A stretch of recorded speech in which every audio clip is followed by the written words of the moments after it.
Today's podcast features 3 stories that will make you wonder how many monsters you've encountered in your life without knowing it. The audio from all 3 of these stories has been pulled from our main YouTube channel and has been remastered for today's episode. The links to the original YouTube videos are in the description. The first story you'll hear is called Soft, and it's about how a couple's weird encounter in the woods would take a chilling turn years later. The second story you'll hear is called Parents Know Best, and it's about how a father's instincts turned out to be correct. And the third and final story you'll hear is called That'll Do Pig, and it's about a shocking discovery on a farm in Oregon. But before we get into today's stories, if you're a fan of the strange, dark, and mysterious delivered in story format, then you've come to the right podcast, because that's all we do, and we upload twice a week, once on Monday and once on Thursday. So, if that's of interest to you, please offer to make the Amazon Music follow button a cup of coffee, but be sure it's full of coffee grounds. Okay, let's get into our first story called Soft.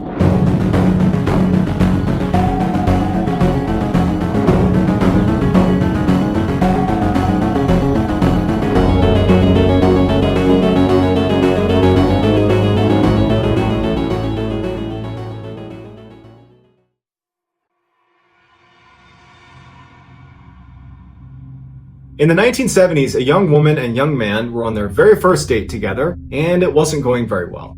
It wasn't going badly, it was just really awkward. They just were not meshing at all. And so as they're getting ready to leave and retire for the night, the guy is thinking to himself, I have nothing to lose here, we're probably not going to go on a second date. And he says to the woman, hey, do you want to not go home right now and actually come on a hike with me? And he goes, I know this sounds like a terrible idea, but hear me out.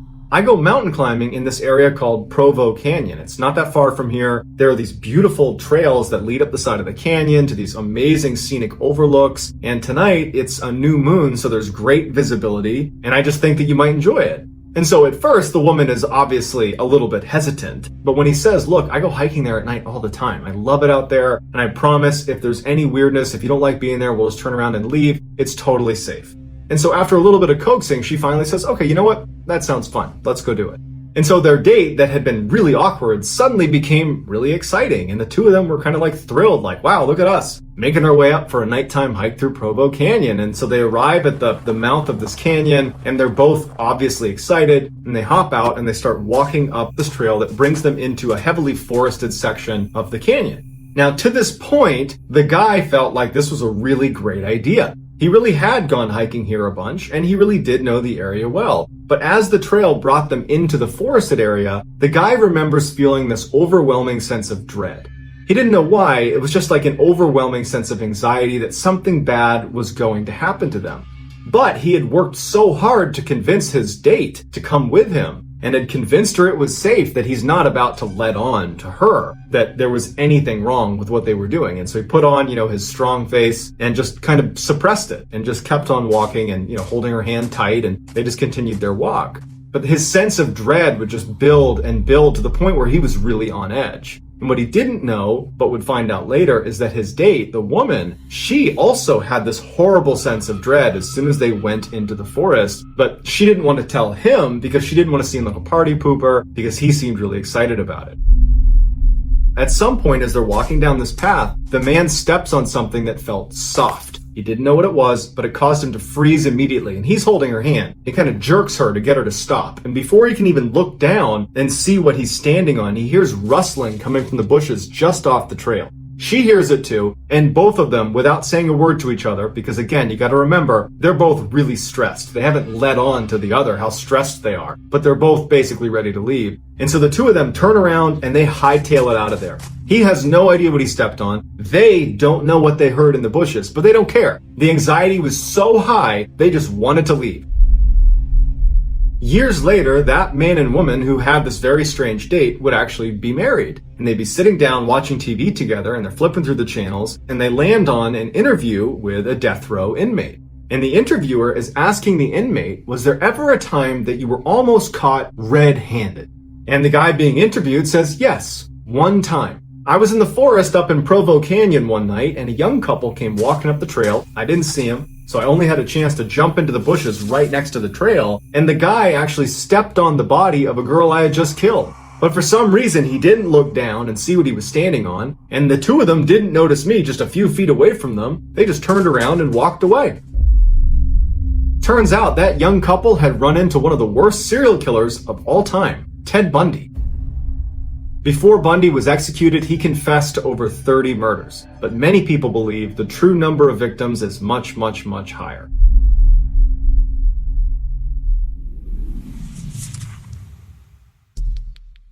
Our next story is called Parents Know Best.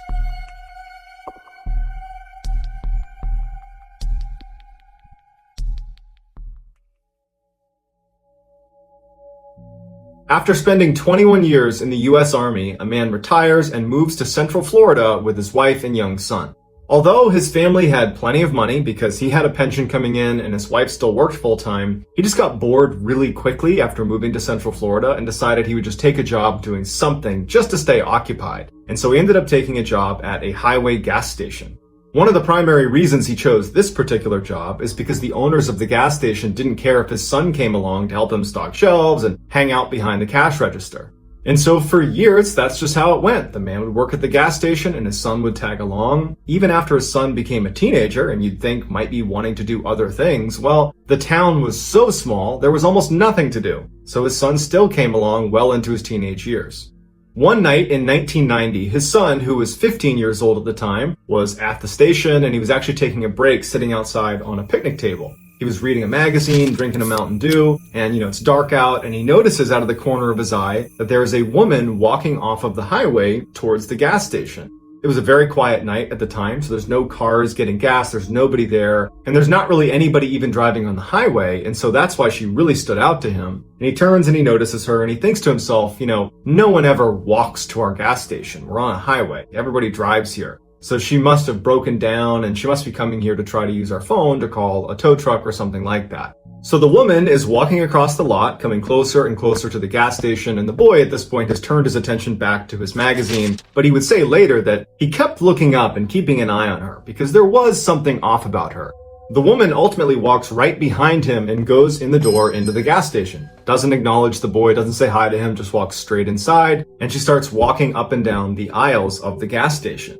Now, from where the boy was sitting, it's all glass, so he could clearly look in and see his father behind the counter, and he could see the head of this woman as she walked in and around all these aisles. And as soon as the woman was in the store, kind of pacing around the aisles, the boy put his magazine down and was just watching. And he noticed that she was not really shopping. She was just looking down for a few seconds, wouldn't pick anything up, so she wasn't buying anything. And she would look up at the counter where his father was, and she would just stare at him, and then she'd look back down at what she was doing, and she would go through all the aisles. And at some point, the woman just kind of abandons this phony, I'm pretending to shop routine, and just walks up to the counter. Now, nobody else is in the store, there's nobody else coming in, and so the boy could actually fairly clearly hear what she was saying to his father. And she told his father that she had broken down and she needed a ride and could he drive her to Ocala, which was the next big town north of this gas station. And the boy would say that his father acted very strangely because his father is normally incredibly pleasant with all the customers. He's very chatty even. Like he talks to everybody who comes in the store. But as soon as this woman had gone in, his dad had seemed kind of dismissive and almost rude to this woman. And when she was talking to him, asking for a ride, he just said, no, I won't give you a ride. The woman is annoyed by how quickly she's been shot down, but instead of just taking no for an answer, she turns and looks at the boy who's sitting out on the bench, who's looking right at her, and she points at the boy, and she says, what about him? Is he your son? Can he give me a ride? The boy notices that his father, who's not within her eyesight, is looking at his son going, no. Like, whatever she wants from you, you're gonna say no to it. And the boy's a little bit confused by this because he's still trying to understand why his dad was so against helping this woman because she clearly needs our help or someone's help. But he just took his dad at face value. And when the woman's pointing at him, he knew, the boy, that if she came over and asked him, he would say no. But it wouldn't come to that because the boy's father would say to the woman, no, my son's not going to give you a ride. You need to leave here immediately. Do not come back. Leave. We're not going to help you. She's furious. She's cussing him out. She storms out and slams the door. She starts cussing at the boy and she walks off. The whole time she's turning around and flipping them off and screaming profanities at them. But she ultimately walks off and the dad kind of followed her out and is standing next to his son as she walks off. And the boy asks his dad, like, what was her deal? Why did that happen? Why did you not want to help her? And the dad just said, I don't know, there was something off about her, and I don't know how to place it, but I did not want her around you. I knew I didn't want to give her a ride. I knew she had to go. A year later, the boy is in his room when he hears his dad in the other room yelling for him to come in here and look at the TV. So he runs into the TV room, and on the TV is the same woman from the gas station. Better known as Eileen Wuornos. She was a serial killer who used to pick up her male victims at gas stations in Florida. It's unclear whether the boy or the boy's father were her next victims. But by the time she had shown up at that gas station, she had already killed 4 people. And following that interaction with them at the gas station, she had gone on to kill 3 more people, including someone in Ocala, Florida, which was the town she had asked them to give her a ride to. Eileen had been caught, that's why she was on TV, and she was later sentenced to death.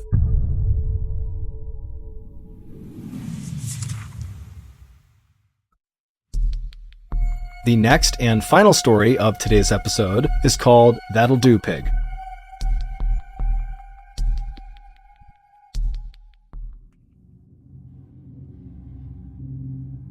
By most people's standards, Susan Monica's life had been pretty good. She had a small but very close group of friends, she had a great job working as an engineer, and she lived in one of the most exciting cities in the world, San Francisco, California. But Susan was not happy.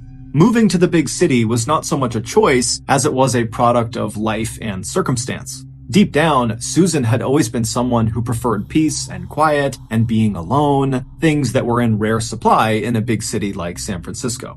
Many nights after work, Susan would come home to her apartment and she would sit there and dream about moving away from the city and living off the grid somewhere on a farm, raise her own food and be totally self-sufficient, away from everybody else in the world.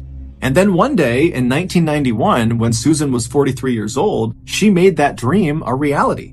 That year, she wound up purchasing a 20-acre farm located in a forest in a little town in Oregon called Weimar. However, this farm was really not a farm. There was nothing on it. There was no house for Susan to live in, there was no barn for her animals or tools, there was no running water, no electricity, no septic system. It was just pure Oregonian wilderness. But to Susan, it was perfect. The property kept her far away from other people, and she liked the idea of having to literally build her own farm. After all, she was an engineer by trade, so she actually knew how to build buildings efficiently and safely, and she was a big, strong, sturdy woman who was not afraid of manual labor. So, when Susan finally arrived in Weimar and made her way up the winding dirt road through the forest and arrived in front of her property and looked out at the vast, rugged landscape for the first time, she was filled with a rush of excitement. Even though there was nothing on her 20 acres, it already felt like home.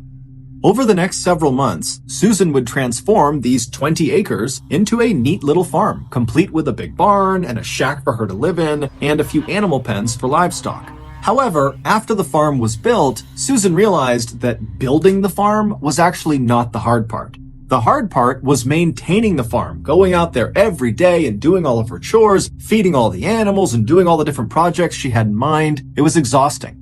And so not long after the farm was complete, Susan realized that as much as she wanted to be totally alone out there, she had to set that aside and hire some help. And so Susan printed out all of these help wanted flyers and put them all over town in Weimar, and before long, people began making their way up to her property to inquire about the role. Most of these applicants were people who struggled to find work elsewhere, either because they lived a sort of transient lifestyle, bouncing around from place to place so no one was ready to hire them long term, or because they had a criminal record and just straight up could not get a job. But Susan didn't care about either of those things. All she cared about was the people she hired would work hard and they would respect the peaceful, calm atmosphere she was fostering on her farm. Basically, do the work and leave me alone. And over the next 20 years, Susan would find dozens of people who were able to do just that. Most of them would work for Susan only for a short period of time. Others would stick around for a little bit longer, but eventually all of Susan's workers kind of rotated pretty quickly and moved on to other things. And when that happened, Susan would simply put up more help wanted flyers in town and hire more people. And in all the 20 years that Susan had been hiring these temporary workers at her farm, after they did move on and went somewhere else, Susan never heard about them again. However, that was about to change. On January 1st, 2014, Susan, who was 66 years old by this point, was outside of her shack out on her driveway when she happened to look up and see a car coming up her road. Now remember, she lives in the middle of nowhere. No one comes out to see her, so this is a very rare event. And so Susan is totally keyed in on this car. And this car, they pull into her driveway, and then out of the car popped 3 young people. It was 2 young men and 1 young woman. And before Susan could even ask them who they were or why they were here, they were telling her. They said they were looking for their father, Robert Haney, who at one point had told them he was working on Susan's farm in exchange for a little cash, and also Susan was letting him park his camper on her property, and he was living in that camper. The kids said their father always checked in with them at least once every couple of months, but they had just gone this really long stretch without hearing from him, and since he didn't have a cell phone and no permanent address, they had no real way of getting in touch with him, and so they were out there looking for him to make sure he was okay. And so they asked Susan, "Do you remember our dad, Robert? And if so, do you know where he is?" Even though this whole situation was totally surprising for Susan, because she almost never got visitors, so that alone was kind of jarring for her. But when she heard the kids say their dad's name, Robert Haney, she immediately knew who that was. Susan told them that she had hired their father the previous spring to help build a structure on her farm. And initially, Robert was really nice to have around the farm. He worked really hard, he kept to himself, he was quiet, and he had a dog that was really friendly and loving. But in August of the previous year, so 5 months into Robert's employment on Susan's farm, Susan would tell them that their dad totally changed. He started drinking really heavily and not really working very much, and spending a lot of the day just kind of ranting and raving outside of his camper about how he wanted to exact his revenge on someone. Susan would eventually find out that what Robert was talking about is apparently one of his kids had been assaulted, and he felt very guilty that he had not been there to protect his child. And so the way Robert was handling this guilt was by drinking and thinking about getting his revenge on the attacker. Now, while Susan did understand why Robert felt the way he did and why he was kind of acting the way he was, it didn't change the fact that Robert's behavior had become very disruptive on her farm, and the one thing Susan really wanted was peace and quiet. And so she decided she would have to go confront Robert about his behavior and potentially fire him if he couldn't find a way to calm down. But before Susan ever had to do that, Robert one day just walked right up to her shack, he handed her an envelope filled with cash, and he asked Susan if she wouldn't mind looking after his dog for a while. And Susan was so taken aback by his complete change in behavior and this request that she just took the envelope and said, "Okay, I'll look after your dog." And then Robert nodded as thank you, he turned around, and he walked away from her. And then a few moments later, Susan's standing there with the envelope in hand, watching as Robert is climbing into some white car that had just pulled up in front of the property. She didn't know who was in the car with him, and then the car turned around and drove out of sight. Susan told the kids that that had happened back in September, so about 4 months ago, and since he left, she had not heard from him, despite the fact she still had his dog, and she told the kids that a lot of Robert's stuff was still in his camper. Susan brought the kids over to the side of her property where Robert's camper was, and when they went inside, sure enough, all their father's things were all over the place, but the one item that immediately stood out to them was their father's tool belt. They knew their father was a traveling handyman, that was how he made his living, and so it begged the question, why would he leave his tool belt here if he knew he was going to be gone for several months potentially? It didn't make any sense. After leaving Robert's camper, the kids thanked Susan and asked her to please be in touch if she learned anything else about their dad, and she said she would. And then the kids got back in their car, and they began driving south towards the Jackson County Sheriff's Office. When they got there, they asked to file a missing person report for their dad. However, they learned very quickly that it was going to be very challenging to locate their dad, because their dad lived this transient lifestyle with no cell phone, he had no permanent address, he had nothing that could really be traced.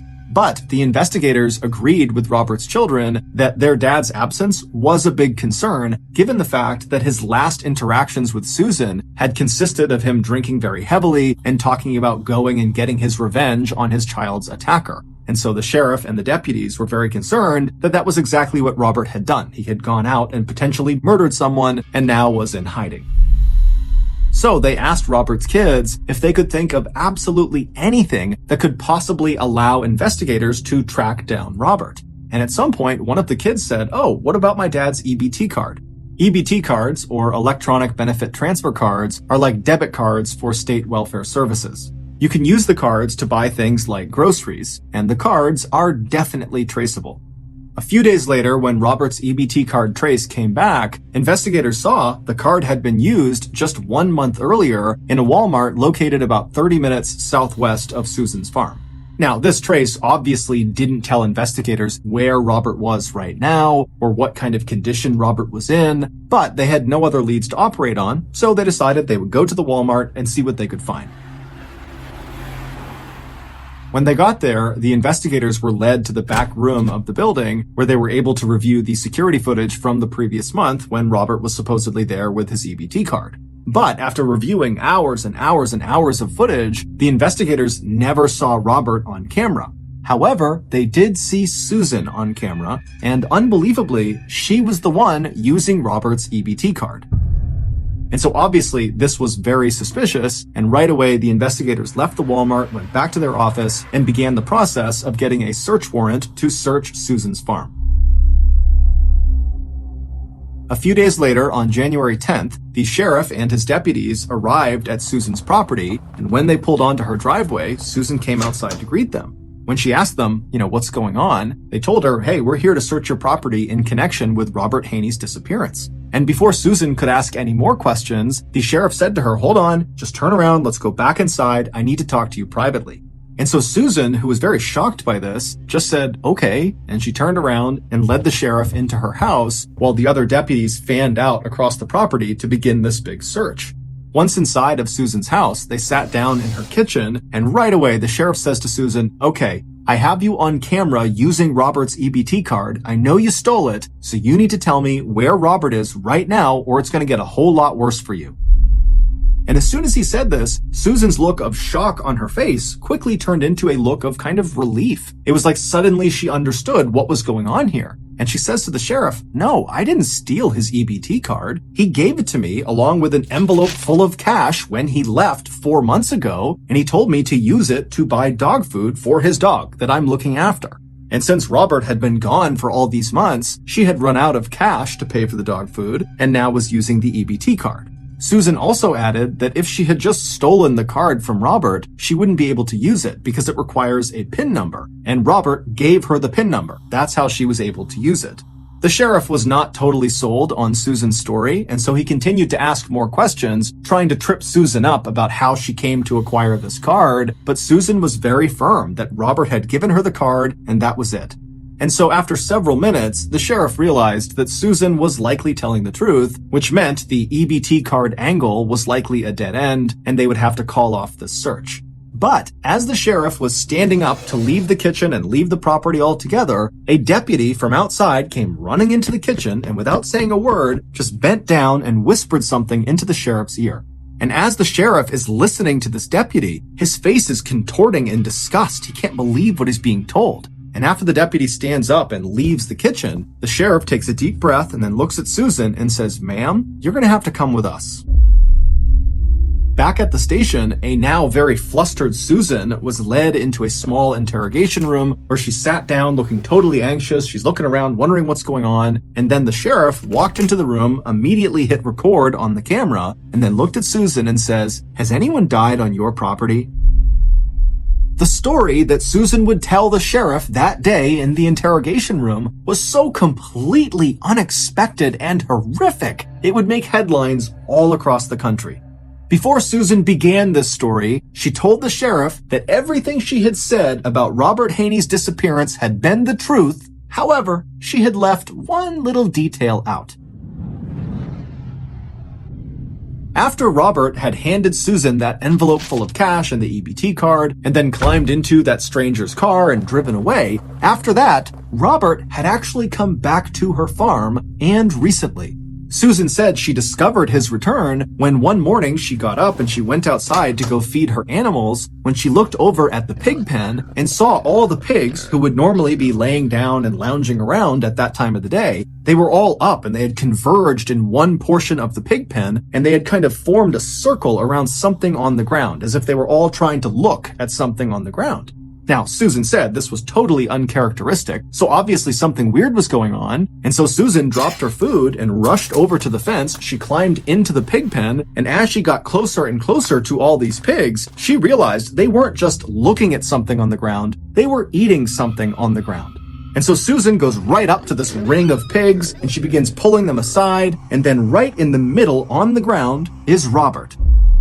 He was laying on his back and his insides had all been torn out. It was like the pigs were disemboweling him, and the most shocking thing is Robert was still alive. He was moving his arm and groaning. Susan tried to pull the pigs off of Robert, but she said they kept coming back and really aggressively continued to eat Robert. It was like they were in this feeding frenzy. And so Susan said, I thought about lifting him up and moving him, but Robert was practically split in two, and she felt like if she tried to move him, that would kill him anyways.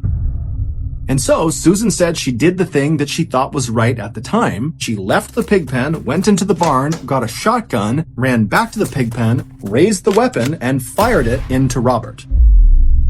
Susan told the sheriff that this was purely an act of mercy. She was ending his suffering.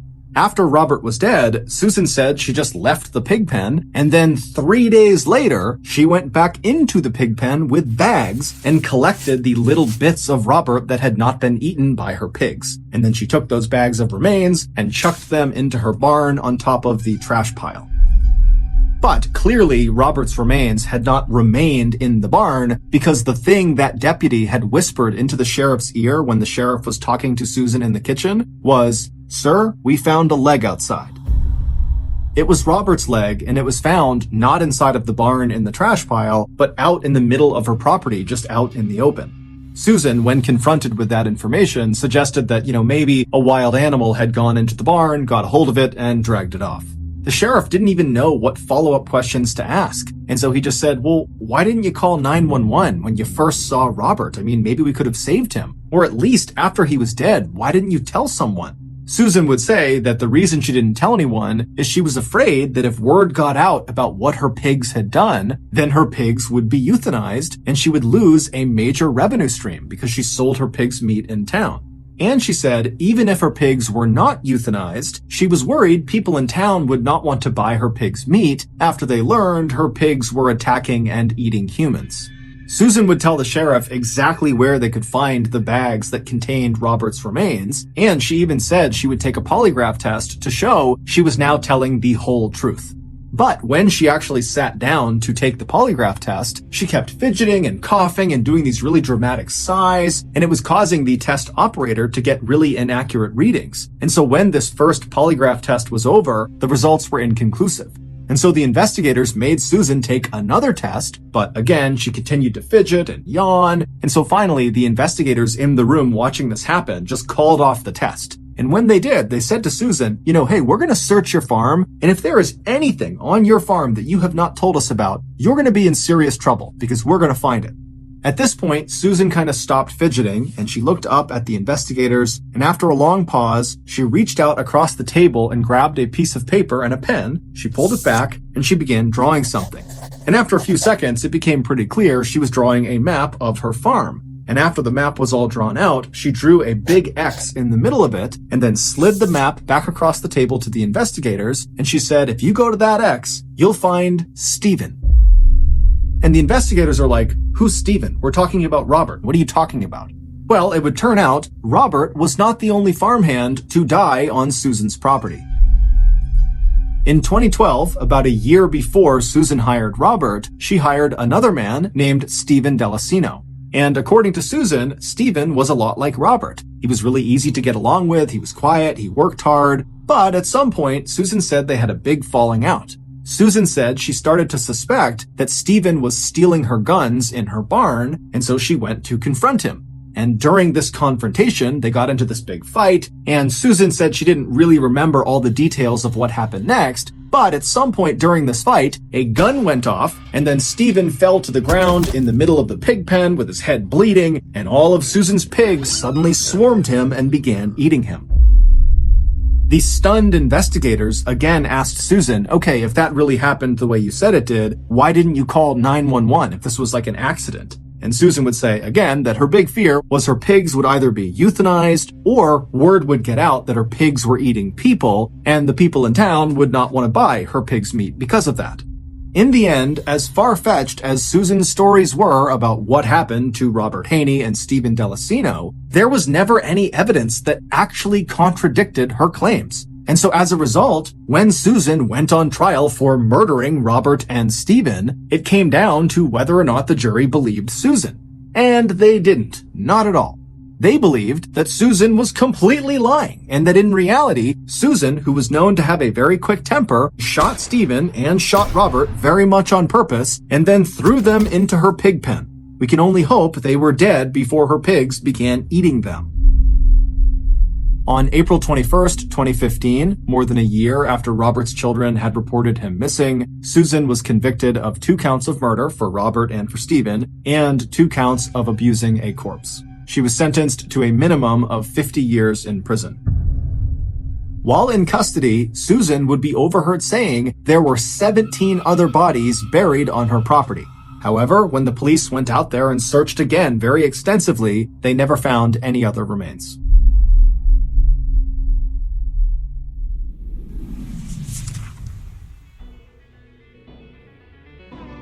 Thank you for listening to the MrBallen podcast. If you got something out of this episode and you haven't done this already, please offer to make the Amazon Music follow button a cup of coffee, but be sure it's full of coffee grounds. This podcast airs every Monday and Thursday morning, but in the meantime, you can always watch one of the hundreds of stories we have posted on our main YouTube channel, which is just called MrBallen. We have a registered 501c3 charitable organization called the MrBallen Foundation that honors and supports victims of violent crime as well as their families. Monthly donors to the MrBallen Foundation Honor Them Society will receive free gifts and exclusive invites to special live events. Go to mrballen.foundation and click Get Involved to join the Honor Them Society today. If you want to get in touch with me, please follow me on any major social media platform and then send me a direct message. My username is just @MrBallen, and I really do read the majority of my DMs. If you want to check out our merch, join our Discord server, or just see what's going on at Ballen Studios, head on over to our brand new website, ballenstudios.com. So that's going to do it. I really appreciate your support. Until next time, see ya.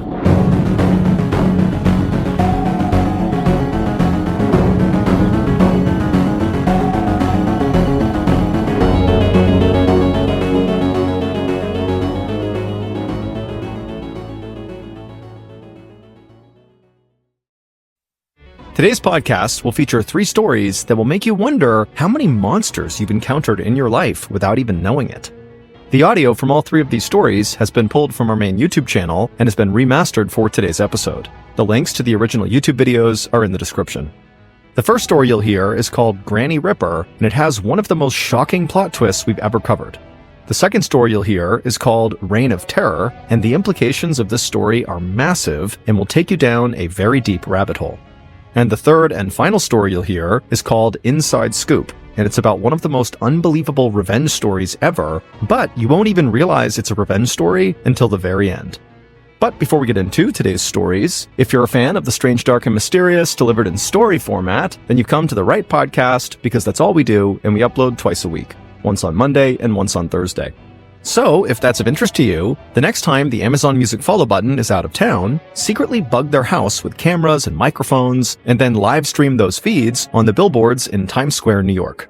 Okay, let's get into our first story called Granny Ripper.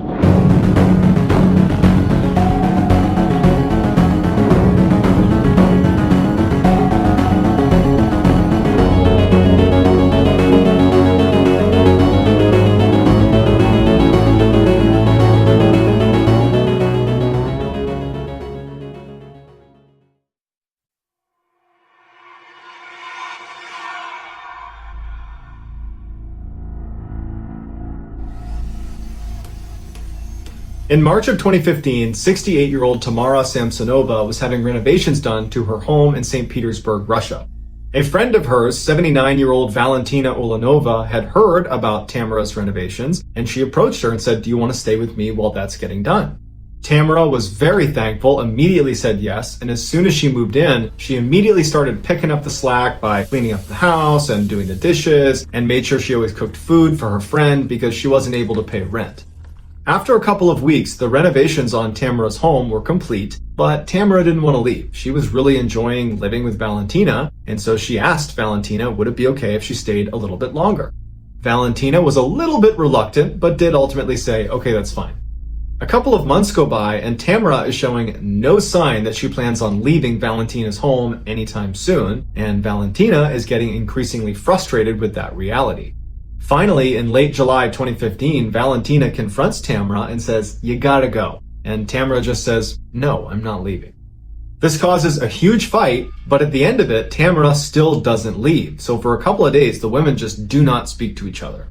The silence is finally broken on July 23rd when the women get into a fight about some empty cups in the sink that one of them was supposed to clean, but they didn't, and they fought about whose responsibility it was to do the dishes. And then of course the whole subject comes up again of Valentina saying, "You shouldn't even be here, you need to leave." And Tamara's like, "No, I'm not gonna leave." And so another big blowout fight happens. But at the end of this fight, Tamara finally concedes and says, "Okay, I get it, I need to leave, just give me a couple of days and I'll be out of your hair." Immediately, the tension is gone in the room, they're no longer fighting, and Valentina is happy that she's finally going to get her apartment back, and Tamara says, "Look, I'll make us dinner tonight, I'll go out and get some food." Tamara leaves the apartment and goes to a pharmacy and gets a whole bunch of sleeping pills, and then she gets the ingredients to a particular salad that she knows Valentina really likes. She goes back, she starts making dinner, and as she's making the salad, she crushes up the sleeping pills and mixes the powder with the salad dressing and gives that to Valentina. And Valentina, who's very hungry, eats the whole salad and doesn't notice anything is wrong. As soon as Tamara was sure Valentina had eaten the entire salad, Tamara just goes up to her room and goes to bed. A couple hours later, at about 2 a.m, she goes back down to the kitchen and she sees Valentina is passed out on the ground. Tamara goes up to her and sees that she's still breathing, which was a disappointment because she wanted her to die from taking all these sleeping pills. But it doesn't matter. She takes out her hacksaw that she had borrowed from the neighbor earlier in the day and proceeds to butcher Valentina. And she makes special care as she's cutting her into pieces to remove her lungs and not damage them, because Tamara had a taste for human lungs. It was actually her favorite food. She took Valentina's head and she put it into a big pot of water and began boiling that to eat it. The rest of her was cut up into as small of pieces as she could get them, and then wrapped in a shower curtain and placed in various bags. As Valentina's head and lungs are being cooked on the stovetop, Tamara begins making dozens of trips from the apartment, down the stairs, out the front door, all the way down to the lake that was near their property, where she would dispose of the body parts before coming back and getting more. Valentina's hips and legs were apparently too heavy to haul all the way down to the lake, so she took them to a nearby forest. Tamara's final trip sees her carrying a big silver pot, inside of which is Valentina's head, or at least whatever is left of it after Tamara was done eating most of it. 4 days later, on July 27th, a young couple that was living in the same apartment complex as Tamara and Valentina were out for a walk with their dog out near that lake. And as they're walking, their dog takes off running and stops in front of this huge bag that it's sniffing and pawing and trying to open. And the owners of the dog try to call it back, but they can't get it to get away from this bag. And so the owners walk over and they kind of poke the bag. They can see it's pretty heavy, and they open it up and they find a human torso, and it's Valentina's. When the police show up, the first thing they do is they go to Valentina's apartment, and they're surprised to find Tamara living there. They're kind of sensitive with her, and they say, "Your friend, your relative, was just found deceased, and we need to look around the apartment." Tamara was completely indifferent. She did not care. They had just discovered her body, and she didn't care that they were searching the apartment. It was like she knew someday this was going to happen. During the search, the police officers quickly find blood all over the bathroom and in the kitchen. They even find the hacksaw she used that's got blood on it. And they find Tamara's diary that's sitting next to this book about black magic. And the police are horrified when they see that the diary contains meticulous notes that Tamara had kept of all of the ritualistic killings she had perpetrated over the past 20 years. And there was 14 of them.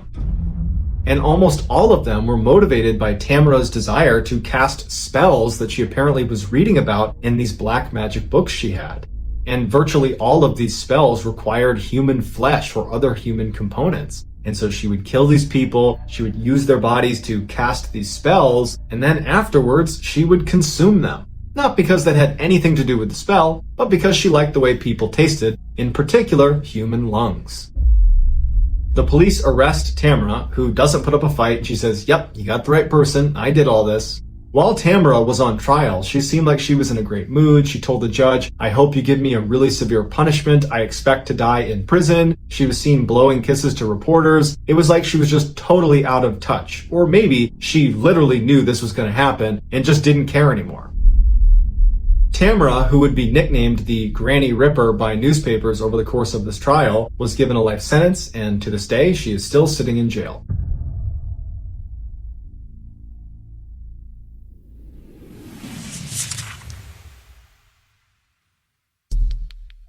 Our next story is called Reign of Terror.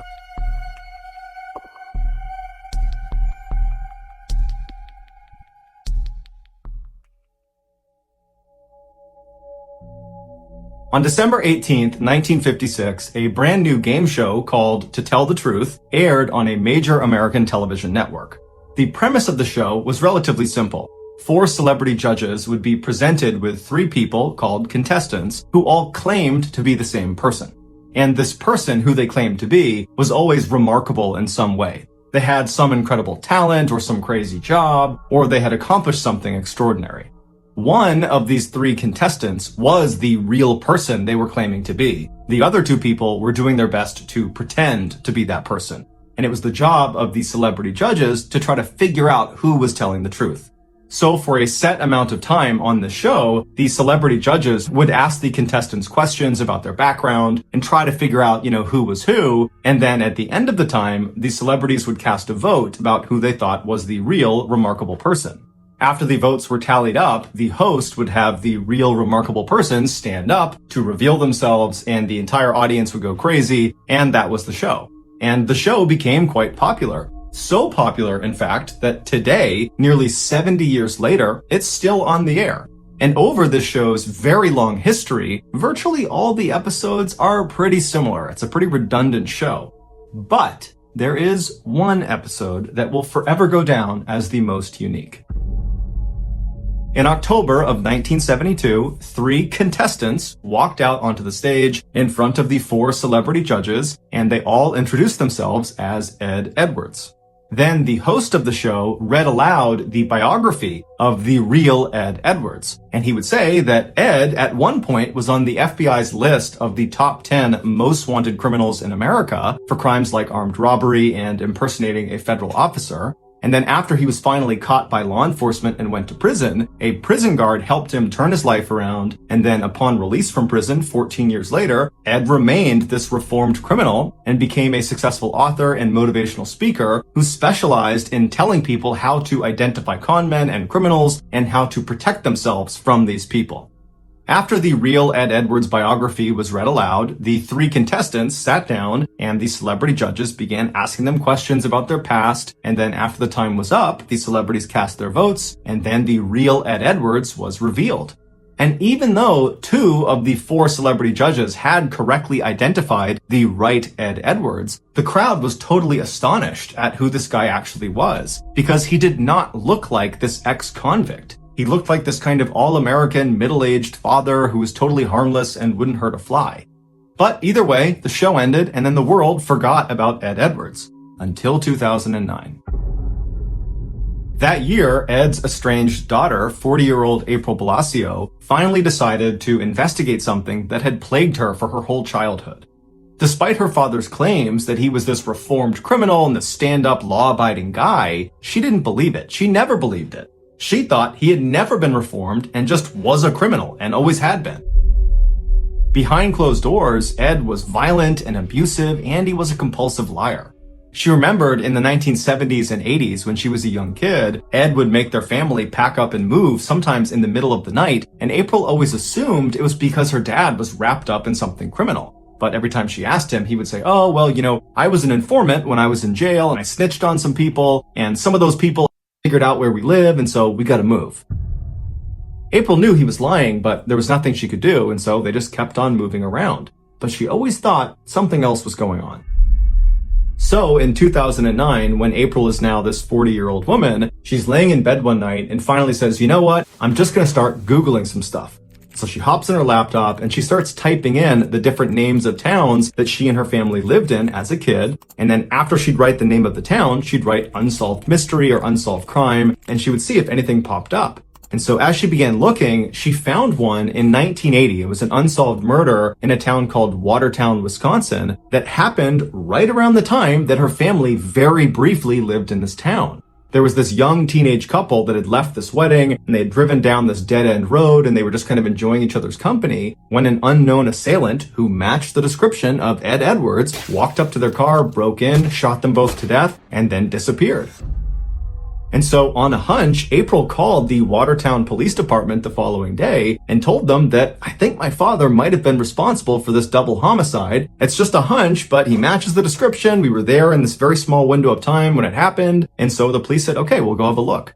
And so the Watertown police, they tracked down Ed Edwards, who was living in Kentucky at the time, and they got him to give them a DNA sample. And when they tested the DNA sample, it matched the samples that were taken at the crime scene in 1980. And so Ed Edwards, he was arrested and brought back to Wisconsin, and as soon as he was in custody, he confessed to the murder. And then he requested the death penalty, but he was told the maximum punishment for this crime was life in prison. Ed didn't like this, and so he confessed to another double homicide from 1977 in Ohio, where he killed another teenage couple, thinking that would give him the death penalty. But through a loophole, they said, well, actually, that still won't get you the death penalty. You're still facing life in prison. And so frustrated, Ed revealed a third murder he had perpetrated. In 1996, he had killed his own foster son for the insurance money. And so for this crime, he was eligible for capital punishment, and so he was sentenced to death.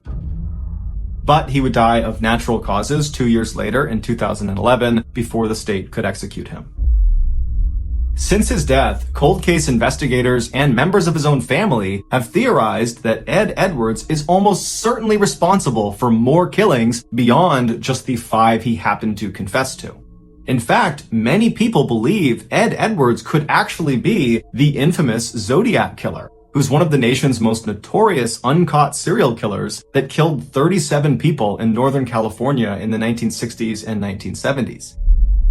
If this is true, then Ed Edwards did not become a killer after he was on that game show in 1972. No, when he showed up for that game show and stood in front of the audience and smiled and answered questions to the celebrity panelists, at that time, as you're watching him on TV, he would have already been a seasoned serial killer with dozens and dozens of victims. But Ed stopped confessing to murders after that third confession because he was just kind of using those murders as bargaining chips to get what he wanted, the death penalty. And once he got it, he went silent. And now that he's dead, we're never going to get another confession out of him. And there's no proof connecting him to any unsolved murder cases. And so unfortunately, it's unlikely we'll ever know the full extent of Ed's reign of terror.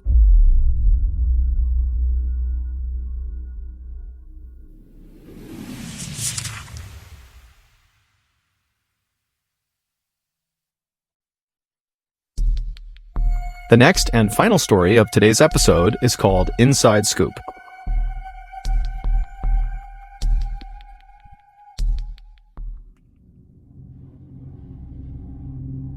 In the early evening of May 7th, 2008, a 65-year-old woman named Zivana Temolkoska walked around her kitchen inside of her apartment in the little southeastern European city of Kisevo. Kisevo is a quiet place at the base of this huge mountain in northern Macedonia, and while it's totally beautiful, it's utterly remote, and basically nothing really of note happens here. Zivana cleaned houses for a living, but on this particular day, she was on a day off, and so she was just kind of hanging out at her apartment, waiting for her adult son named Zoran to come home. It was a beautiful, warm evening that night, and so Zivana had the windows in the kitchen open as she walked around making herself something to eat, and at some point as she was doing this, she heard her phone ring. And so she grabbed it and answered, and she heard the sound of her friend on the other line. But her friend's voice sounded strange. It was strained and very uncomfortable, and she was asking Zivana if she was paying attention to the news right now. Did she have the radio on or the TV? And Zivana was like, no, why? And the friend would tell her that all over the news right now, there was this huge, terrible traffic accident that had happened in their town. And unfortunately, Zavana's son, Zoran, who she was waiting for to come home, was apparently involved in this accident. Zavana let out a strangled cry when she heard this, and then just dropped what she was using to make food and turned and ran out the door. And when she did, her neighbor who was outside saw her emerge and yelled out to her, hey, is everything okay? And Zavana, as she literally just continued running towards the road, she basically blurted out to the neighbor that her son was hurt and she was going to the hospital. And this neighbor watched as Zavana just ran down the road, turned the corner, and disappeared. Zavana did not have a car of her own, and so literally she was going to run to the hospital to make sure her son was okay. A little while later, that same neighbor who had just watched Zavana disappear around the corner heard a knock on their door. And so the neighbor went to the door, they opened it up, and they were totally shocked at who they saw standing outside. It was Zavana's son, Zoran, who did not appear to be hurt in any way.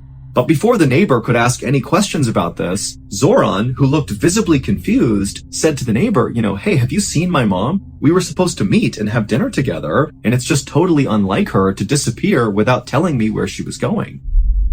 The neighbor just stared at Zoran for a second, having no idea what was going on here, and then the neighbor was like, well, wait a minute, Zoran, were you in a car accident? And Zoran's like, no, what are you talking about? And then the neighbor kind of filled Zoran in about how they had seen his mother run outside, and she had mentioned how her son had been in this car accident, and she literally ran to the hospital. Zoran was just as mystified by this as the neighbor was, and so Zoran just grabbed his phone and called the hospital to see if his mother was there. But when the hospital picked up, they would tell Zoran that his mother was not there, she had not been there all day, and two, even though they had heard reports about this car accident in town, there had not been any car accident victims brought to the hospital at all that day. And so by the end of that night, when Zoran really had no idea what had happened to his mom, where she was, or, what was going on with this car accident thing, he just did the only thing he could think to do, which was go to the police and report his mother missing. 9 days later, on May 16th, when still Zavana was missing and the police had no idea what happened to her, there were no new leads, nothing. On this day, a 56-year-old reporter named Vlado Teneski, who actually happened to live not that far away from where Zavana lived, he got a call from one of his police sources. And the source would tell him that Zavana had actually just been found, even though this was not public information, and unfortunately, Zavana was dead. Her body, which had been beaten and strangled and stabbed, had been found wrapped up in plastic and dumped in this illegal dumping area not far from the town's football stadium. The source told Vlado that when her body was searched, they discovered she still had valuables on her person, and so that kind of ruled out the possibility that this was a robbery gone wrong, which was the initial theory about what they were seeing. However, when police had done an initial probe into Zavana's life to figure out who this victim was, they discovered that she was just this poor old cleaning lady who had no enemies to speak of, and so it really just made no sense that she was the victim of such an obviously brutal and intimate murder that was not financially motivated, at least not on the surface. Vlado thanked his source for all the information and then hung up.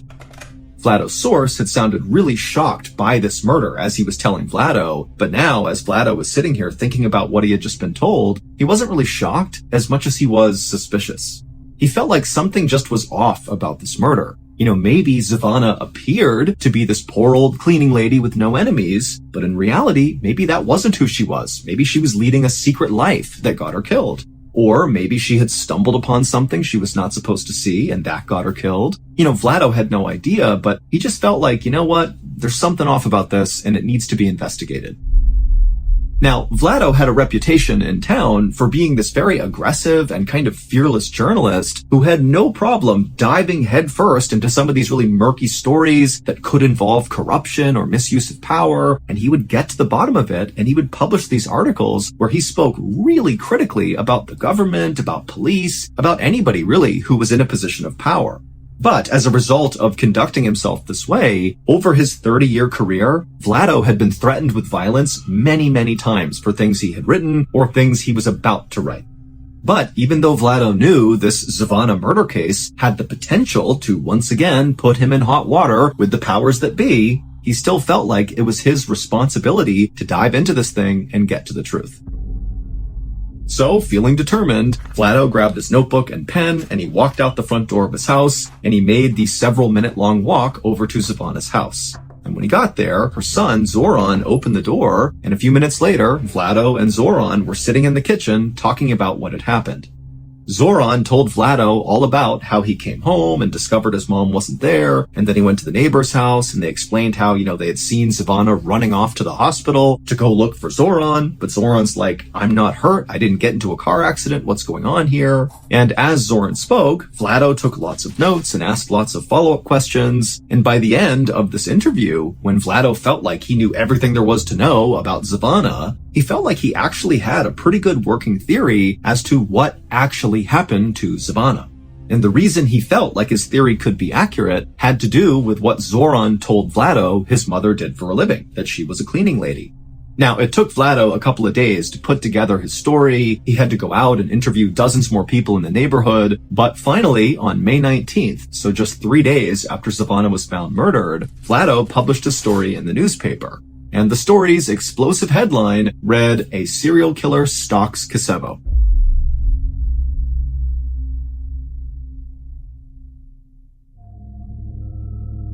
In the story, Vlado says that Savannah's murder was very likely not an isolated killing. Instead, her murder was likely linked to 2 other murders of 2 other women. And these 2 other victims looked an awful lot like Savannah, literally. They were poor, older women who were also cleaning ladies. And so that was why when Vlado was talking to Zoran and Zoran described how his mother was, what she did for work, what she looked like, that Vlado started to remember these other victims and he put it all together. The other 2 victims were 64-year-old Mitra Simjanowska, who was murdered in 2005, and the other victim was 56-year-old Lubitsa Lukoska, who was murdered in 2007. Now, Vlado's story was totally explosive because what he's saying is that there is a serial killer that is on the loose in this town. But this story was also highly explosive because Vlado spoke very critically about the police who were involved in this investigation. Specifically, he pointed out that the 05 and 07 murders of those 2 other women, those had been totally mishandled because arrests had been made in at least one of those cases, and clearly whoever they arrested was innocent here. And so the police just totally dropped the ball, at least in Vlado's opinion. And when the police read Vlado's story, they were very upset at him because he was so critical of them. However, the police also did see that Vlado had managed to uncover a lot of new details from all of his interviews with witnesses and people in the neighborhood that did seem to paint a picture of this potentially really being a serial killer, not individual isolated killings. And so the police, based on Vlado's story, would actually begin investigating a serial killer in their midst. They linked all 3 murders and they began basically a new investigation. However, at the same time they began this new investigation, Vlado began to notice that he was being tailed all the time by police. He would be out in town doing his job, reporting and interviewing people, and there'd just be a police officer standing somewhere in the distance watching him. But Vlado had anticipated that no matter what, he was likely going to face some sort of blowback from the police, and so he just kind of accepted that they were going to watch him and maybe try to intimidate him, but it wasn't going to bother him because he had done his job, he had reported the story the best that he could, and if they wanted to watch him from a distance, they could do that. By early June, so about 2 weeks after Savannah had been found murdered, the police, in this new serial killer investigation they were doing, had narrowed down their suspect pool, which was in the hundreds, down to just 3 people. And they felt like they were very close to making an arrest. About a month later, on June 20th, so by this point Vlado is still being trailed by police all the time, but the police have not come out publicly and said anything about the serial killer case. They're just continuing their investigation. But on this day, June 20th, Vlado's editor at the newspaper got a call from a police officer telling the editor they were about to make an arrest in the serial killer case. And as soon as their conversation ended, the editor called Vlado to tell him the news. But when he called Vlado, Vlado didn't pick up, which was very unusual. Vlado always answered his calls. And the editor was also thinking to himself how strange it was that this officer had contacted him and not Vlado. Like, why aren't you going to the guy writing the stories and telling him about this new development? Why are you coming to me?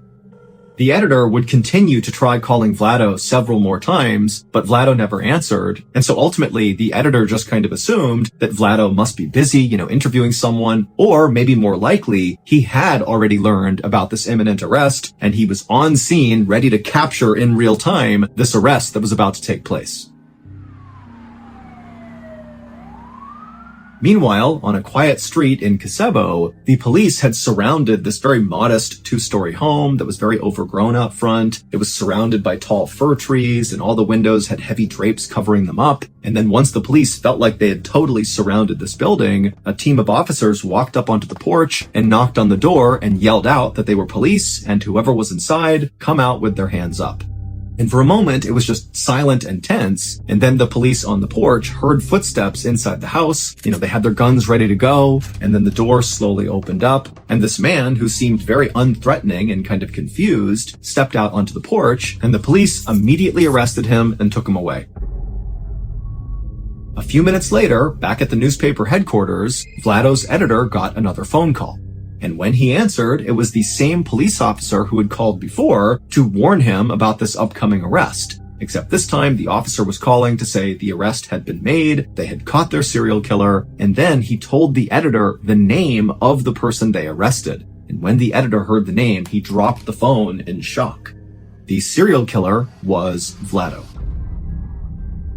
It would turn out that Vlado appeared very professional and calm on the outside, but inside, he was full of rage, specifically at his mother, who he viewed as this terrible, cruel person.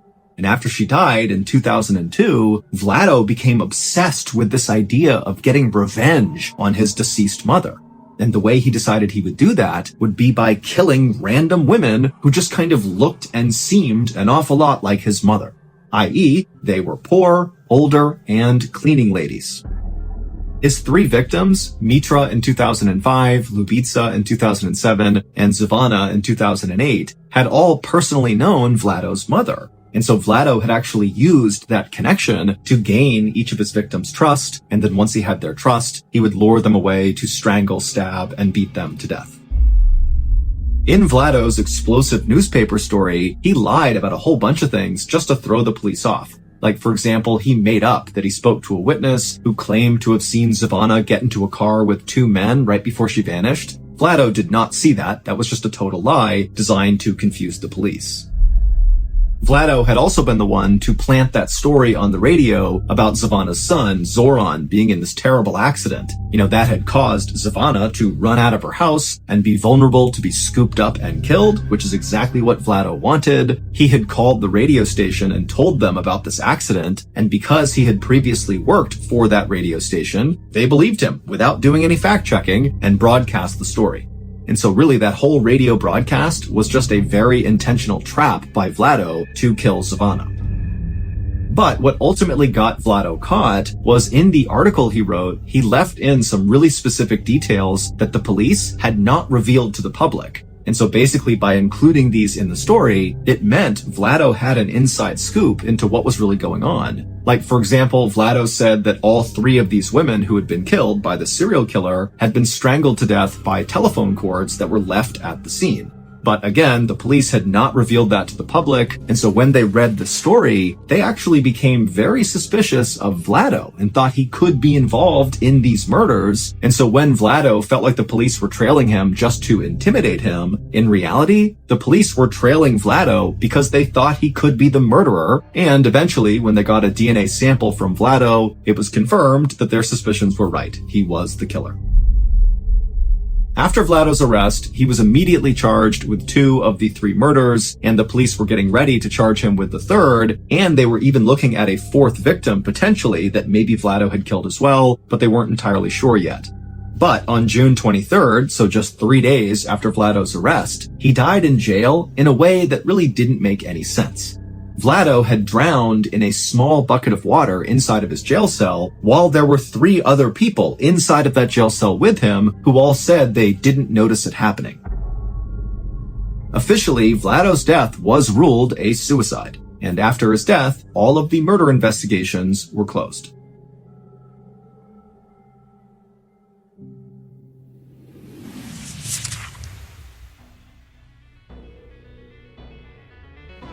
Thank you for listening to the MrBallen podcast. If you enjoyed today's stories and you're looking for more strange, dark, and mysterious content, be sure to check out all of our studio's podcasts. They are this one, of course, MrBallen Podcast, and we also have Mr. Ballen's Medical Mysteries, we have Bedtime Stories, and also Run Fool.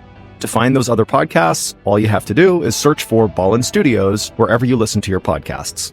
To watch hundreds more stories just like the ones you heard today, head over to our YouTube channel, which is just called Mr. Ballen.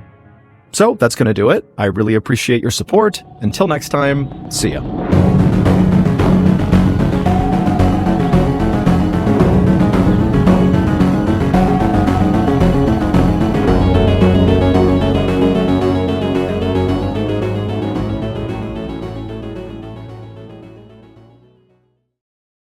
Today's podcast features two separate, unique stories that share a theme: mind-boggling, unsolved mysteries. The audio from both of these stories has been pulled from my YouTube channel and has been remastered for today's episode. The links to the original YouTube videos are in the description.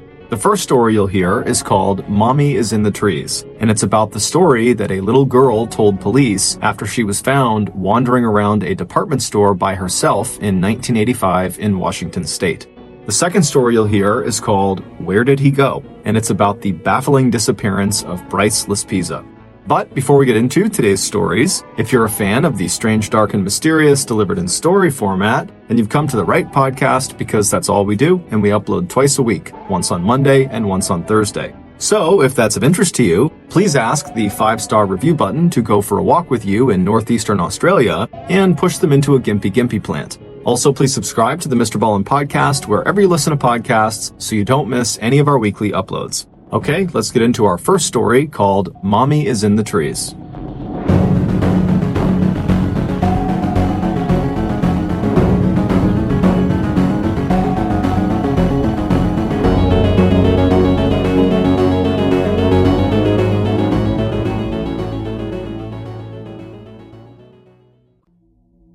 In 1985, 36-year-old Michael Reamer was a roofer in Tacoma, Washington, and his boss described him as being a work hard, play hard type of guy.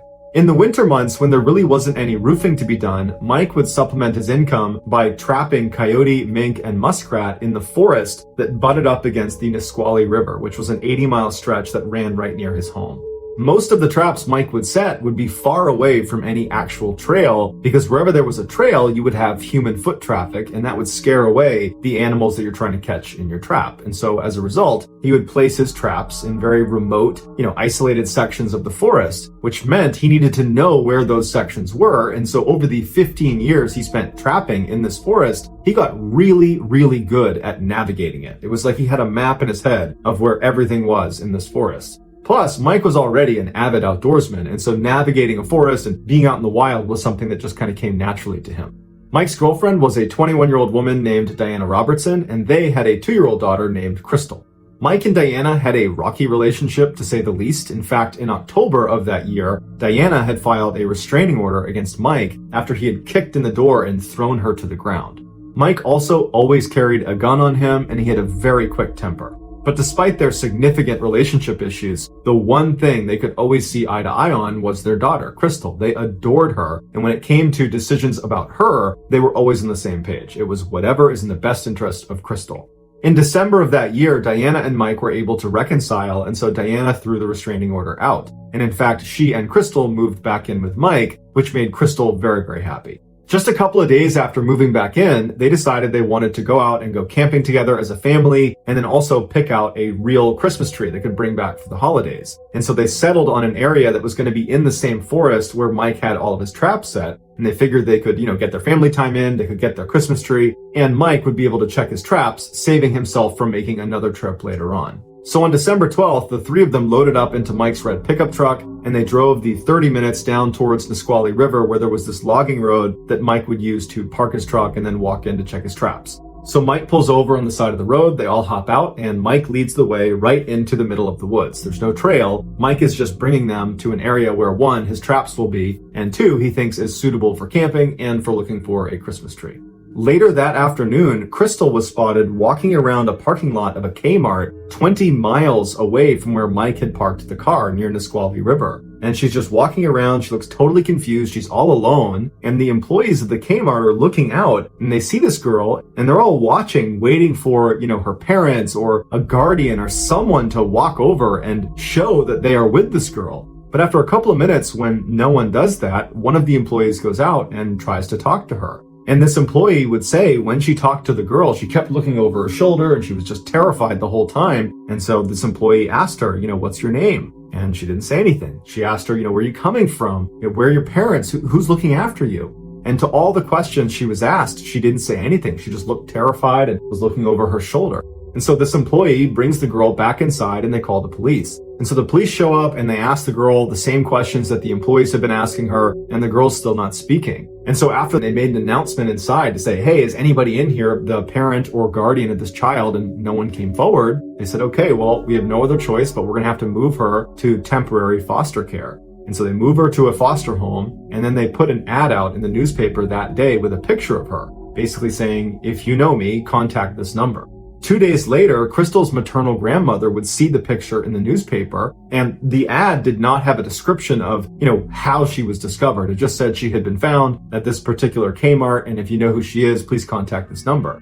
Even without the details, the grandmother knows something has gone wrong, because there's no reason in the world those two parents would abandon their beloved Crystal. And so she calls Diana, she calls Mike, they don't pick up the phone. That's when she calls the number and she says, what's going on? I'm her grandmother, where is she?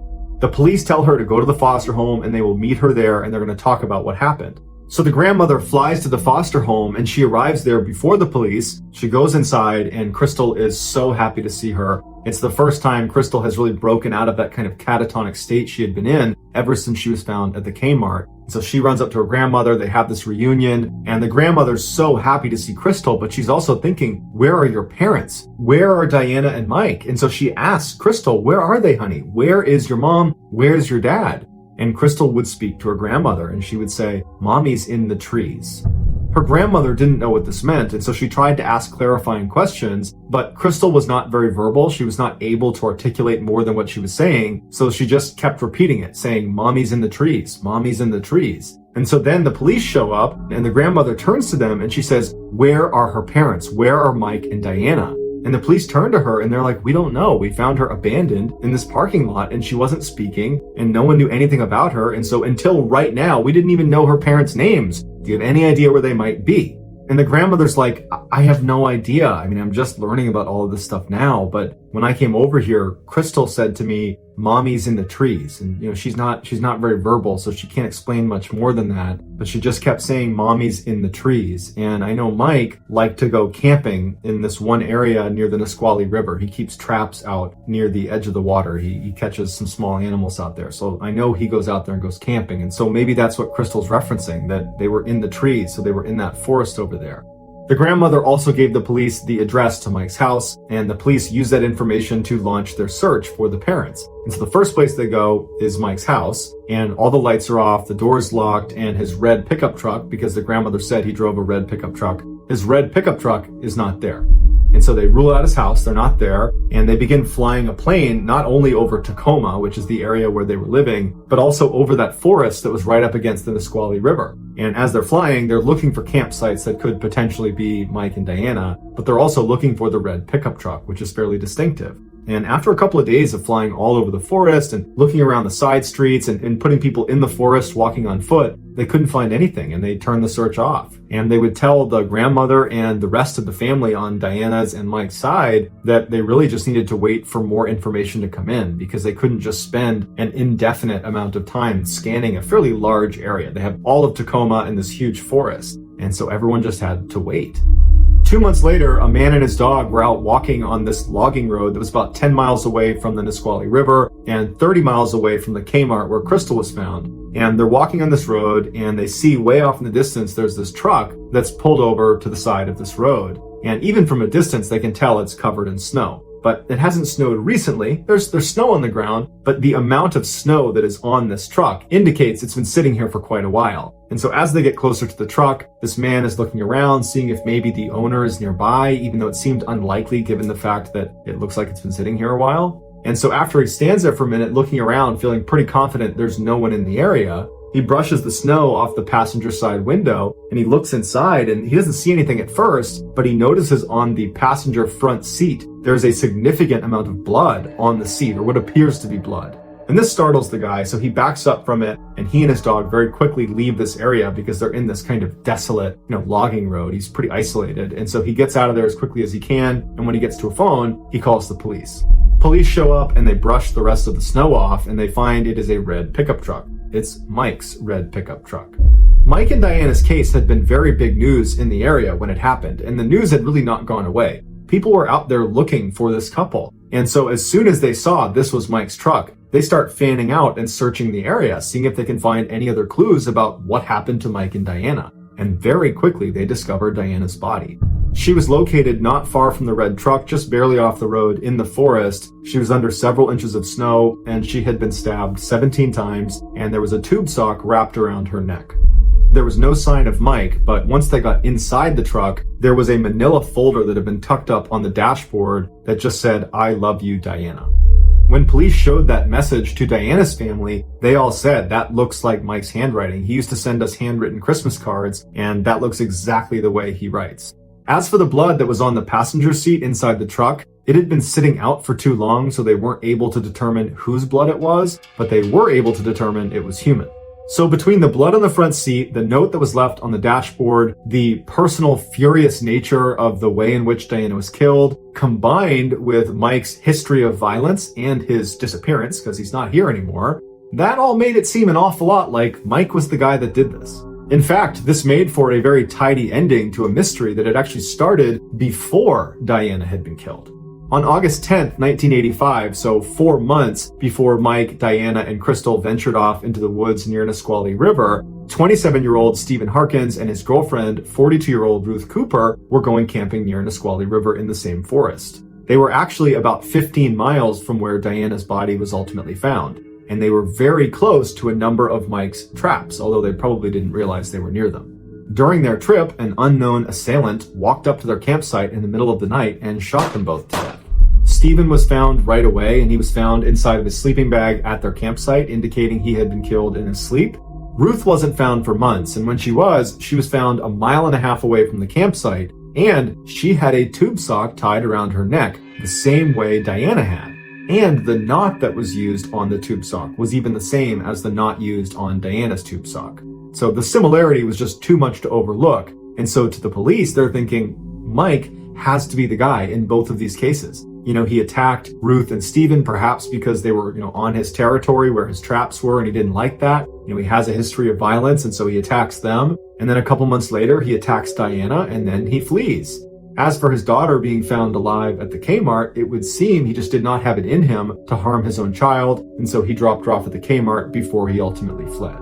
Despite everything seeming to fit just perfectly to where, yep, Mike is definitely the guy, not only for Diana, but for Ruth and for Stephen, we figured it out. Despite that being the overwhelming feeling, there were a couple of questions that remained unanswered, like the FBI. They were unable to confirm the handwriting on that folder that said, "I love you, Diana." They were unable to confirm that that in fact was Mike's handwriting. Diana's family was really convinced it was his, but the FBI said it's not necessarily a match. And then you have the motives for the two crimes. We can understand one of them. Him attacking Diana, unfortunately, people attack their partners all the time, and so we can understand that. We can rationalize that. But for him to attack Ruth and Stephen, two total strangers, because they encroached on your land, even though it's not your land, it's public land, and you just happen to put your traps out there, that didn't seem like a strong enough reason for him to want to kill them. But the circumstantial evidence was overwhelmingly pointing at Mike being the guy. You have the fact that he's this violent guy with a history of domestic abuse. He knows this area well where both crimes were committed. You have the tube sock tied around Diana the same way it's tied around Ruth. It just had to be Mike. And so because the police felt so strongly it had to be Mike, they were willing to overlook these lingering questions. And so the police wanted to issue an arrest warrant for Mike, but they needed to be able to prove he was alive, because if he was dead, then that calls into question his ability to have committed these two crimes. And so they didn't have proof he was alive. And so very quickly, this story faded out of the headlines because basically everybody believed Mike had done it and he had run off somewhere, and maybe someday we'll figure out where he went and we'll bring him to justice. But until then, we know he's the guy. For years, no one heard from Mike, no one saw Mike. It was like he had just totally vanished. Crystal was raised by relatives, and many of the detectives that were working on these cases eventually retired or moved on. Then, 25 years later, in March of 2011, a hiker was walking through the forest near the Nisqually River, about 1 mile from where Diana's body was found, and they would stumble upon a piece of a human skull. She calls the police show up, they search the area, and they discover another bone, a human jawbone. And it would turn out it was Mike's. The rest of Mike's remains were never found, and because there was so little of him to work with, police were not able to determine a cause of death. However, they were able to date his death back to almost exactly the same time frame that Diana had died. Additionally, investigators believe the reason they did not find more of Mike's remains is because he had been buried. The two bones that were found, the skull and the jawbone, they were located within 1 mile of where Diana's body had been found, and that area, after Diana had been found, had been scoured. They looked everywhere for clues, and because he apparently died at the same time she did, he would have been out there and they would have found him. So the fact that they didn't find him can only mean he was underground. So this all meant Mike could not have been the killer, because in order for him to have been the killer, he not only would have had to attack Diana and then drive his daughter to the Kmart and then drive back to the forest, he would then need to take his own life and then also somehow bury himself. Some of the police officers that had worked that case were still on the police force, and so when they heard this news about Mike not being the killer, they were like, it never really made any sense that he would attack Ruth or Steven, unless he was a serial killer. And then it clicked. They probably were dealing with a serial killer. It just wasn't Mike. And their only eyewitness was the toddler, Crystal, who apparently the serial killer could not bring themselves to harm. And so as a result, Crystal just sat there and watched these horrible things happen to her parents, and then probably spent a fair amount of time with the serial killer afterwards because they needed to drive her to the Kmart. Investigators and her family had tried to get her to give more information about what she had witnessed, but all she could say was, "Mommy's in the trees." And so there are really only two interpretations of what that means. Either one, she was just stating that her mother was in the forest, and that would have been accurate, or she's remembering her mother trying to escape a serial killer by climbing up into a tree. Or maybe even that she was in the tree with her mother as they both were trying to escape a serial killer with a knife. So when the police have this revelation that Mike was not the killer, that in fact it was probably a serial killer, and we know nothing about this serial killer besides what Crystal had to say as a toddler, and that didn't provide any sort of real clarity on who this person was or what their MO was, they went back and looked at all the unsolved murders in the Pacific Northwest, specifically around this forest. They discovered that in addition to Mike and Diana and Ruth and Steven, there were 4 other sets of couples that were killed in and around this forest, and all of them bared striking resemblances to one another.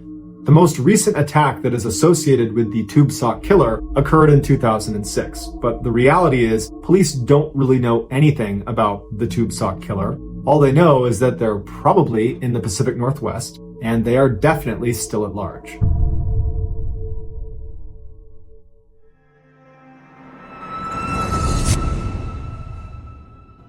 Today,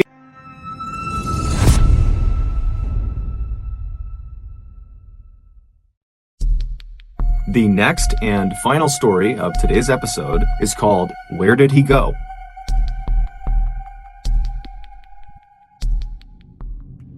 In mid-August 2013, Mike and Karen Laspisa helped their beloved only child, 19-year-old Bryce Laspisa, get all of his things packed up and into the family car. Bryce had just spent the summer with his parents in their home in Laguna Niguel, California, which is one of the nicest places to live in the entire country. But now that the summer was coming to an end, it was time for Bryce to head back to Sierra College in Rocklin, California, where he was set to start his sophomore year. Once all of his things were packed inside the trunk of the car, all 3 of them hopped inside and then made the 7-hour drive north to his campus. Once his parents had moved him into his apartment, they gave him a hug and a kiss and wished him luck, and then they left. On their ride back home, Mike and Karen talked about how well their son seemed to be doing. He loved his school, he loved the program he was in graphic design, he was a very gifted artist, he had lots of friends, he had a wonderful girlfriend. It just seemed like he was living his best life and he was on the path to success. So nothing could prepare them for what their son did 2 weeks later. Just a couple of days after getting dropped off at school, Bryce's very close friend and roommate, Sean, and Bryce's girlfriend, Kim, noticed Bryce was acting erratically. Specifically, specifically, he was drinking a ton of hard alcohol. Now, Bryce was no saint. He liked to drink and party like many other kids his age did, but the amount of alcohol he was consuming was concerning. Also, Bryce began experimenting with a drug called Vyvanse, which is a very powerful stimulant that's normally used to treat attention deficit disorder. Now, Bryce didn't have attention deficit disorder. He was taking it in order to stay up late at night and play video games. But between the heavy drinking and the drug use, it seemed like Bryce's personality was starting to change. He was becoming anxious and skittish and kind of paranoid. And so finally, Sean and Kim confronted him about his substance abuse and asked him, what's going on? What's causing you to act this way? And Bryce would say, nothing, guys, I'm fine. I'm just, drinking and doing whatever I want to do. It's not a big deal. But Sean and Kim, they weren't buying it. They were convinced that something bad had happened to Bryce, and the way he was coping with it was by drinking really heavily and taking this drug. On August 28th, so about 2 weeks after Bryce has been dropped back off at school by his parents, Bryce and his roommate Sean were alone in their apartment together. And at some point, as they're sitting there just kind of minding their own business, Bryce says to Sean, hey, I want to give you something. And he takes his diamond earrings out and he gives them to Sean. And Sean's looking at these earrings and he's like, didn't your mom give these to you? Aren't these important to you? These are expensive. And Bryce just says, no, I want you to have them. And so Sean is looking at these earrings, looking back at Bryce, wondering what's going on here. And then before he can even refuse the gift, Bryce is grabbing his Xbox and putting it on the table and telling Sean, I want you to have this too. Take my Xbox. And so Sean is like, I can't accept these two things. These are expensive. These are valuable to you.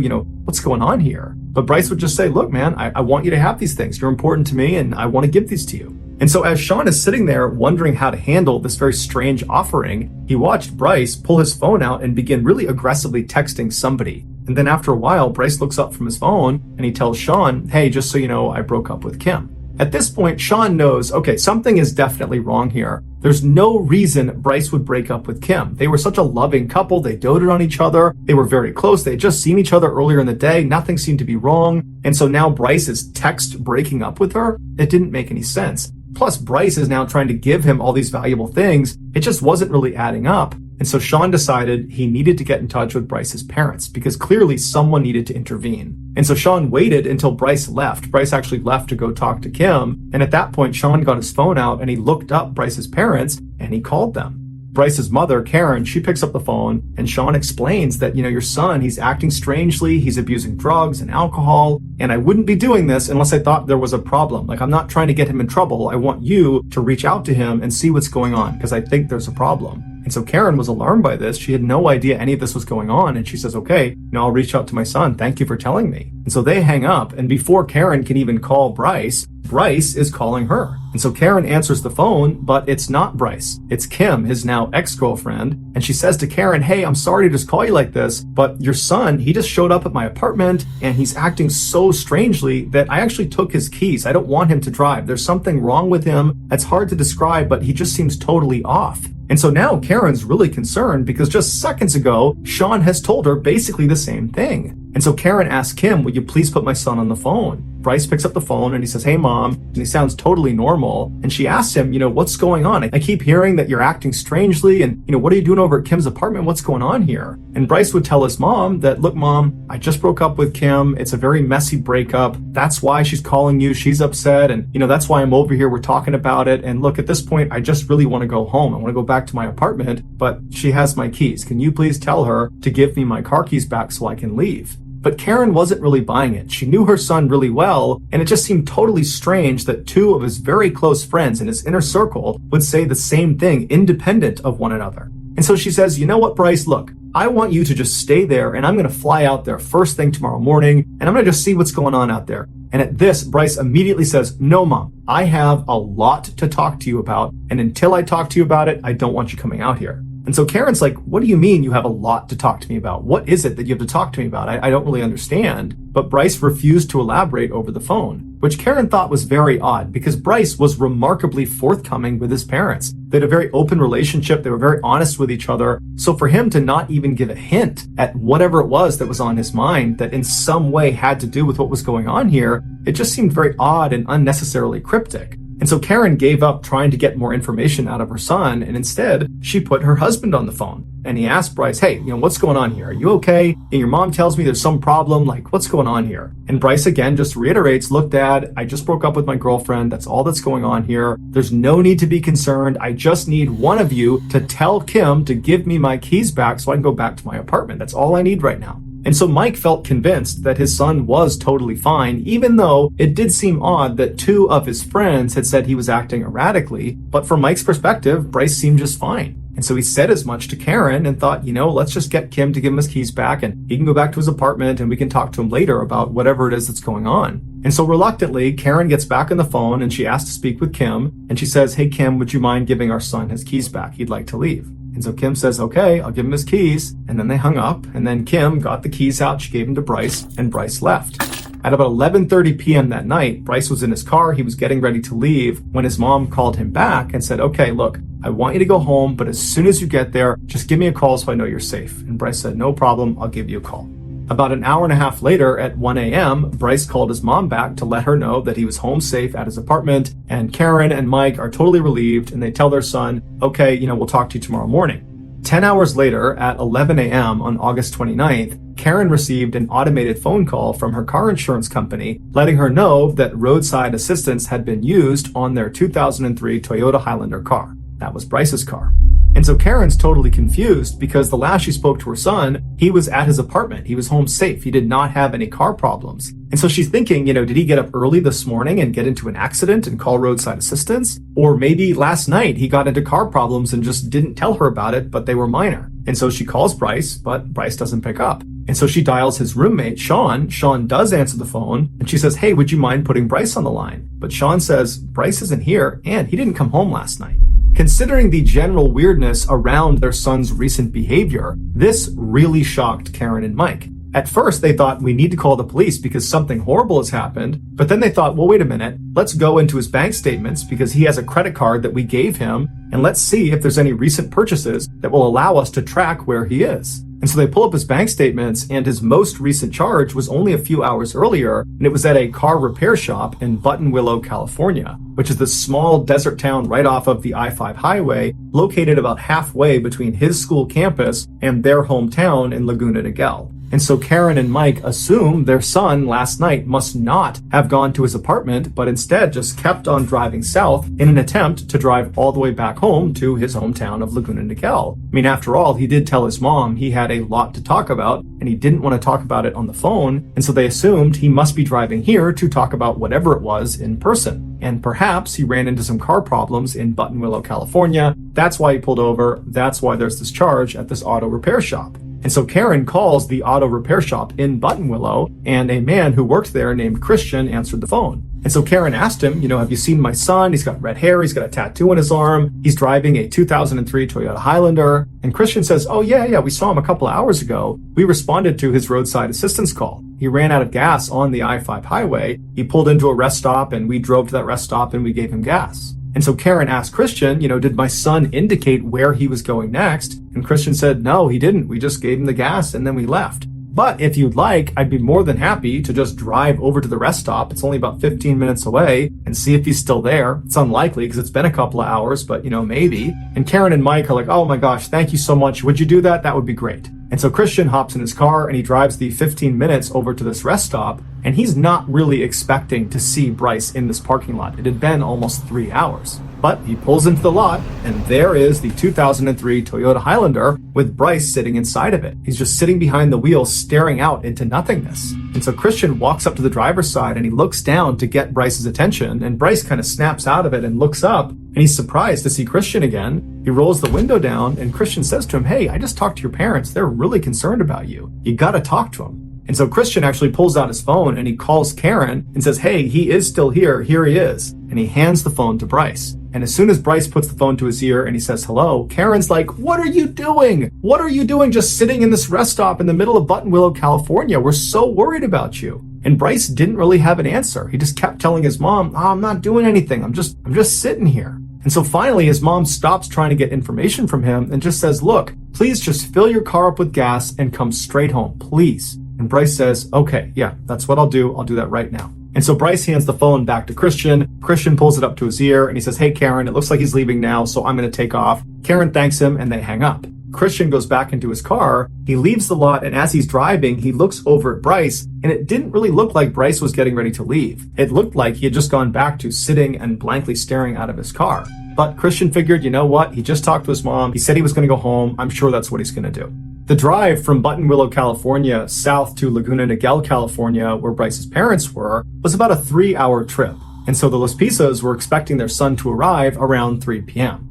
By 3:30 p.m., when he still hadn't shown up and he still hadn't called, Karen began calling her son, but he wasn't answering the phone. And as much as Karen and Mike wanted to believe their son had just gotten stuck in traffic or something like that, they knew deep down something was wrong. Something was off about his behavior. They just didn't understand what it was. For the next several hours, they continuously tried calling their son, and he never answered the phone. And so finally, by 6 p.m. that night, when he still hadn't shown up and they still couldn't get in touch with him, they called the police and they filed an official missing person report. The police began their search by contacting Bryce's cell phone provider, AT&T, and they asked them to use their cell phone towers to ping Bryce's cell phone, basically triangulate where his phone is located. And once they did that and they had the actual location of his phone, the police and Bryce's parents were shocked at where it was. It was still in Buttonwillow, California. It was located just a couple of miles down the road from that rest stop where Christian had last seen Bryce. It was now in this parking lot of this hotel. And so the police around Buttonwillow were alerted to the fact that Bryce was a missing person and his phone was apparently in this parking lot. And so police were sent over there to see if Bryce was there too. And so the police arrive in this hotel parking lot, and sure enough, right in the middle is the 2003 Toyota Highlander with Bryce sitting behind the wheel, just sitting there staring out the front. And so an officer walks up and he knocks on the glass and Bryce rolls the window down. And the officer would say Bryce acted totally normally. He was friendly, he was lucid, he answered all their questions. When he got out of the car and they conducted field sobriety tests, he passed all of them. He even said, "Hey, if you want to search my car, go for it. I'm not doing anything out here." And so the officers did search his car and there were no drugs, no alcohol, there was nothing suspicious in his car. And when they asked him, "What are you doing out here? Your parents are so concerned about you." And Bryce would tell them that he was just sitting there. He didn't really have much of an answer, but he told them he planned on going home soon. And so one of the officers said to him, "Hey, you really need to call your mom. You need to call home and let them know that you're okay." And when they told him to do that, Bryce suddenly became really apprehensive, like he did not want to call home. And the officer picked up on it. And he said, "Hey, you gotta tell your family what's going on. They're the reason we're out here. They're concerned about you. So get out your phone and dial your mom." And so Bryce reluctantly pulled his phone out, he dialed his mother's number and he hit call, and the officer said, "Give me the phone." So Bryce hands over the phone, the officer picks it up, Karen answers the phone, and the officer tells her, "Hey, look, I'm with your son, he's just fine, he's sober, there's no drugs, there's no alcohol. I don't really know what he's doing, but he says he's gonna go home pretty soon, but there's nothing wrong about the situation that I can tell. You need to talk to your son and figure out what's going on." And so he hands the phone over to Bryce, Bryce picks it up, and Karen says to him, "What's going on? Why are you still in Buttonwillow? It's been like 9 hours. And Bryce really didn't give her an answer to any of her questions. He just kind of deflected all of them and said he'd be home soon and don't worry about it. I'm just sitting here. There's nothing to worry about. And so finally, Karen just stopped trying to pull information out of her son. She could tell that, again, he was not going to tell her what's going on. And so she changed her tactic and she told her son very gently, "Bryce, please just go get a bite to eat, get a cup of coffee, kind of get yourself together here, and then please just drive home. It's only a few hours away. Drive home and we can talk about whatever problems you have, but you just gotta drive home. You gotta leave Buttonwillow. You gotta come home." And at this, Bryce says to his mom, "You know what? Okay, I'm sorry. I'll be home in a few hours." And so they hang up, and the officer, who was kind of eavesdropping intentionally on this conversation to make sure everything was fine, the officer was satisfied that everything was fine, that Bryce was sober, that he would head home. And so he says, "Okay, Bryce, best of luck, head home to your parents." And the officer left. An hour later, Karen received a call from Christian, the car repairman who had checked on Bryce earlier. And he was actually returning one of Karen's calls. She'd called him sometime and he didn't get back to her. And so he was calling back and he wanted to know, had Bryce made it home safely? Because now it's been several hours from when he saw him last. And Karen would tell Christian, "Actually, no. After you left, my son did not leave Buttonwillow. He just went down the road to a parking lot. But, the police actually were just over there. They checked on him. And now I'm certain he's making his way home." Christian, who felt kind of invested in what was happening with Bryce, would say to Karen, "Hey, I don't mind driving over there and just confirming he has left this parking lot." But Karen would say, "You know what? I'm confident he's on his way. Don't worry about it. You're too kind." So they hang up, and afterwards, Christian, even though he didn't have to, he decides, I'm going to go over there and make sure Bryce really has left, because obviously something strange is going on here, and if there is some problem, maybe I can assist. And so he drives over to this hotel parking lot, and he really was not expecting to see Bryce there. But he pulls into the lot, and who's still in the middle of the lot but Bryce in his 2003 Toyota Highlander, just staring out the front of his car. And so this time, Christian pulls up right next to him, he parks the car, he walks right up to the window, and he's a little bit more forceful, friendly, but forceful with Bryce. He has him roll the window down, and Bryce obviously is very surprised to see Christian again. This is the third time he's seen this car repairman, and Christian says to him, hey, Bryce, you need to go home. Your parents are so worried about you. You need to leave right now. In fact, I'm going to watch you leave, and then I'm going to follow you onto the highway to make sure you're going home. And so Bryce was a little bit taken aback at how forceful he was being, but he would ultimately say, okay, yeah, all right, let's leave. And so Christian gets back in his car and he goes right behind Bryce. And after a few seconds, Bryce pulls out of the lot and he starts driving onto the road, and Christian follows him. And for the next hour, Christian would just remain behind Bryce and watch him drive towards Laguna Niguel. And while he was driving, Christian would actually call Karen and Mike back. And he would say to them that, your son had not left, but now he's good. He's on the highway. I'm right behind him. He'll be home soon. And so when Christian and Bryce made it to the last leg on the way to Laguna Niguel, Christian was confident that Bryce was fine and he would get home under his own steam. He wasn't driving erratically. Everything seemed normal. And so Christian pulled up alongside Bryce. He kind of waved to him to say, I'm leaving. And then he turned around and he headed back to Buttonwillow. Shortly after this, Karen called Bryce. Bryce picked up the phone. He's still driving. And Karen tells him, okay, you're going to give me landmarks of the things you're seeing as you're driving so that I know you're actually driving home. But Bryce refused to give them to her. He would say, I can't see anything out my window. It's too dark and I don't know where anything is. And so despite Karen and Mike getting so frustrated with him, saying, come on, tell us something, give us a sign, a road sign, anything, tell us anything around you. But Bryce didn't give them any information. And so finally, at about 2 a.m., when Bryce really should have been in Laguna Niguel or very close, he tells his parents over the phone that he's too tired to continue and he needs to pull over and take a nap. At first, his parents urged him to just keep on going. Come home. You can sleep as long as you want when you get here. But as they were saying it, they realized their son had been awake for nearly 24 hours at this point, and it's the middle of the night, so it does kind of make sense for him to pull over and take a nap. And so they say, okay, pull over, but as soon as you wake up, you need to call us so we know you're back on the road. So Bryce says, no problem, I'll do that. And they hang up. Several hours later, at 8 a.m., Karen and Mike have still not heard from their son, and they're telling themselves that he's probably just sleeping, he's totally exhausted, I'm sure he's fine. And then they hear their doorbell ring, and they're immediately so relieved because they're thinking, Bryce is here. He's finally arrived. Thank goodness. They run to the door, they open it up, and it's not Bryce, it's a police officer. And the officer asks them, do you own a 2003 Toyota Highlander car? And so Mike and Karen's hearts sank, and they say, yes, our son Bryce drives that car.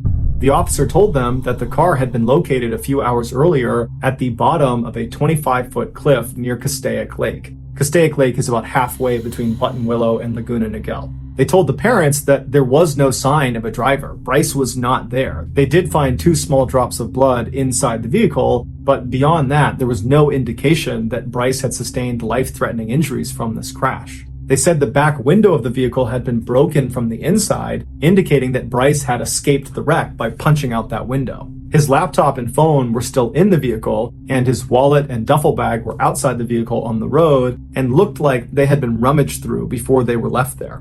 After an examination of the damage to the car, the final tire tracks that led down to where it had been found, and traffic cameras in the area, it was concluded that Bryce had actually intentionally driven off this cliff, and he had actually hit the accelerator right before he went over the edge. After Mike and Karen headed out to the crash scene and had a chance to talk to some of the investigators that had been looking for Bryce, they informed the parents that most likely what they were looking at with this crash was a failed suicide attempt. But Mike and Karen, they just couldn't buy that. That was not like their son. And just 2 weeks earlier, when they dropped him off, he was happy, he was excited to be at school, he was talking about the future. He was not someone that was suicidal. And so what situation could he have possibly gotten himself into in just those 2 weeks that was so bad it would lead to something like this? It made investigators and the parents wonder, was Bryce hiding something? What did he mean when he said he had a lot to talk about? Did that have something to do with this thing he was hiding? A huge search was launched in and around the area where the car had been found, with hundreds of people on horseback, on ATV, on foot. There were helicopters in the air. They put divers in the lake. I mean, they looked everywhere for days and days and days, but nothing was found of Bryce.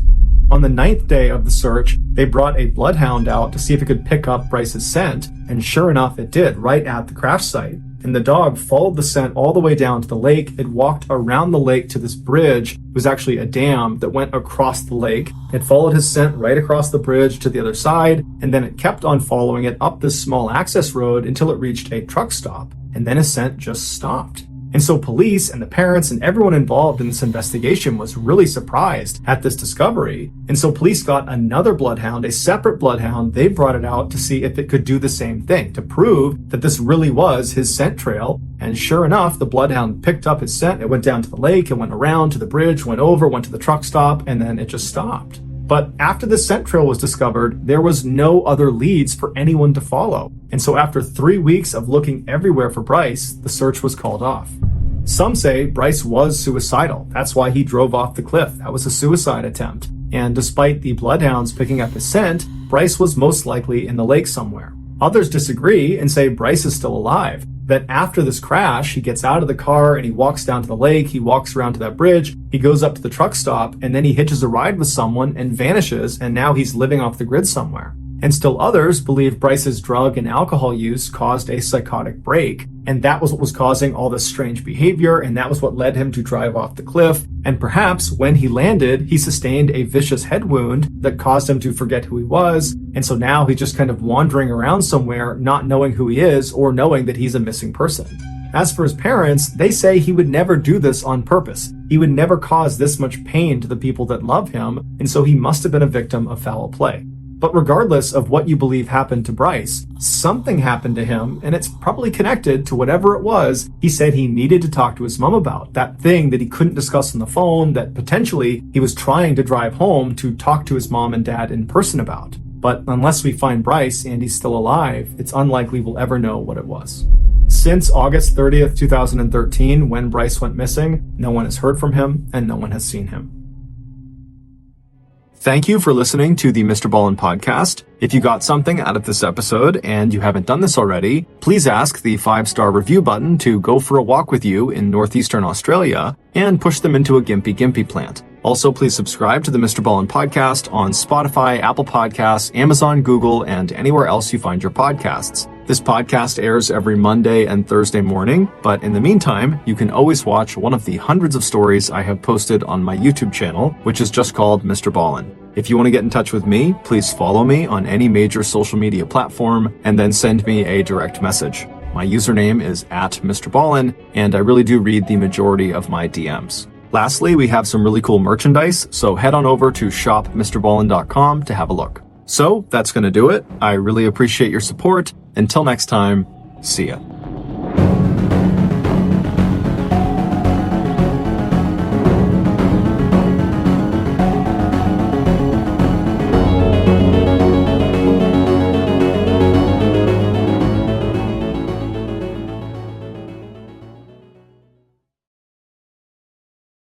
Today's story is the remastered audio from This Nudist Terrified a Country, which is a very popular video on my YouTube channel. The ending to this story is quite graphic and highly distressing. It is based entirely on a very detailed confession given to police by the guilty party. As such, listener discretion is advised. But before we get into today's story, if you're a fan of the strange, dark, and mysterious delivered in story format, then you've come to the right podcast because that's all we do, and we upload twice a week, once on Monday and once on Thursday. So, if that's of interest to you, please give the 5-star review button a gift certificate for their birthday. Tell them it's to Alfredo's Pizza Cafe, but in reality, it's to Pizza by Alfredo, a much lesser pizza establishment.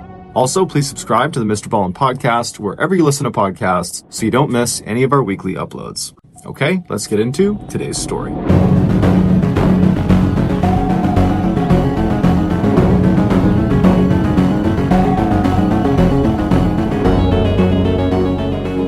On February 12, 1999, 42-year-old Carol Sund, along with her 15-year-old daughter Julie and Julie's longtime friend Silvina Peloso, who was 16 years old, boarded a plane in Eureka, California. After a quick 1-hour-long flight, they landed in San Francisco and then got their bags from baggage claim and then walked over to the airport's car rental center. After Carol signed some rental agreement paperwork with the person at the front desk, they were given car keys, and then the three women walked out of the airport into the parking lot where they saw their car. It was a 1999 red Pontiac Grand Prix sedan. After the women had put their luggage in the trunk, they all climbed inside, and then Carol began driving east towards the University of the Pacific in Stockton, California. Julie was competing in a cheerleading competition the following day at that university, and Julie was considering going to the school after she graduated high school, and so this cheerleading competition was a great excuse for her and her mom to check out the campus, and since Silvina was already visiting Julie at her home in Eureka, she just tagged along for the trip. After an hour-and-a-half-long drive, the trio arrived in Stockton, California, and they checked into a hotel. And then the next day, which was the 13th, Julie competed in this cheerleading competition. And then afterwards, her mom, and Silvina spent the rest of the day checking out the campus and the surrounding town. Early the next morning, which was the 14th, the women checked out of their hotel and then drove 3 hours southeast to the sprawling motel complex called Cedar Lodge that was located just outside of Yosemite National Park's western entrance. Their plan was to spend a couple of days sightseeing inside of Yosemite before heading back to the San Francisco airport, where they were going to meet Carol's husband and Julie's father, Jens, and then the four of them would continue their journey and fly to Arizona, where they would explore the Grand Canyon before finally heading back home to Eureka, California. So midday on the 14th, these three women arrive at the Cedar Lodge, and the lot would have been nearly empty because it was the wintertime and not that many people were visiting the park at that time. So they pull into the lot, they park their car, they go into the front desk where they checked in and they got their keys, and then they left the office and walked along the row of first floor rooms all the way to the very corner of the building to room 509, which was their room. Carol used her key, she opened the door, they went inside and dropped their luggage, and then they decided that they were just too tired to actually go in the park and go sightseeing that day. So instead, they kind of had a low-key afternoon and evening, mostly in their hotel room. The next morning, which was the 15th, the women got up early, they hopped in their red rental car, and they drove to the western entrance of Yosemite. They went inside, they parked their car, and they have this wonderful day looking at these astonishing cliff sides and snow-covered mountains and these huge sequoia trees and these beautiful meadows that stretched out in front of them. And then towards the end of the day, Julie and Silvina actually went ice skating on a frozen pond. So it was just this totally magical day at the park. And then finally, as the sun was starting to go down, the trio finally left the park, got in their rental car, and drove back to the Cedar Lodge. There, they ate dinner at the lodge's 1950s-style diner. They ate hamburgers, and then afterwards, they swung by the front desk and rented some VHS movie tapes that they brought back to their room. Once they were inside room 509, the women changed into their pajamas and then sat on the bed and watched one of their movies, and then when it was over, they brushed their teeth, and then they got in bed, turned out the light, and tried to go to sleep. But a few minutes after their lights were out, they heard a knock on their door. The following day, which was the 16th, Jens, Carol's husband and Julie's father, was anxiously waiting at the San Francisco airport for his wife and his daughter's friend. And he's looking at his watch and he knows they don't have that much time before their flight is going to take off. And he's just hoping they're going to come running around a corner and they're going to barely make this flight. But they don't. And finally, Jens, who does not have a cell phone, and neither does Carol, he decides there must have been some sort of miscommunication and that Carol and the girls must have flown on ahead. And so he decides at the last minute to just board the flight himself and fly to Arizona and hopes his family will be there. But when he touches down in Arizona, his family is not there. And so he rushed to the hotel hoping that maybe they were there. They weren't. He spoke to the hotel's front desk and said, "Hey, has my wife Carol contacted you?" And they said, "No, she hasn't contacted us and we have no record of her being here." And so Jens is obviously very upset. He's very worried, and he spends the rest of the day calling around to friends and family and acquaintances and anybody who might know where Carol and the girls are. But nobody has heard from them and nobody knows where they are.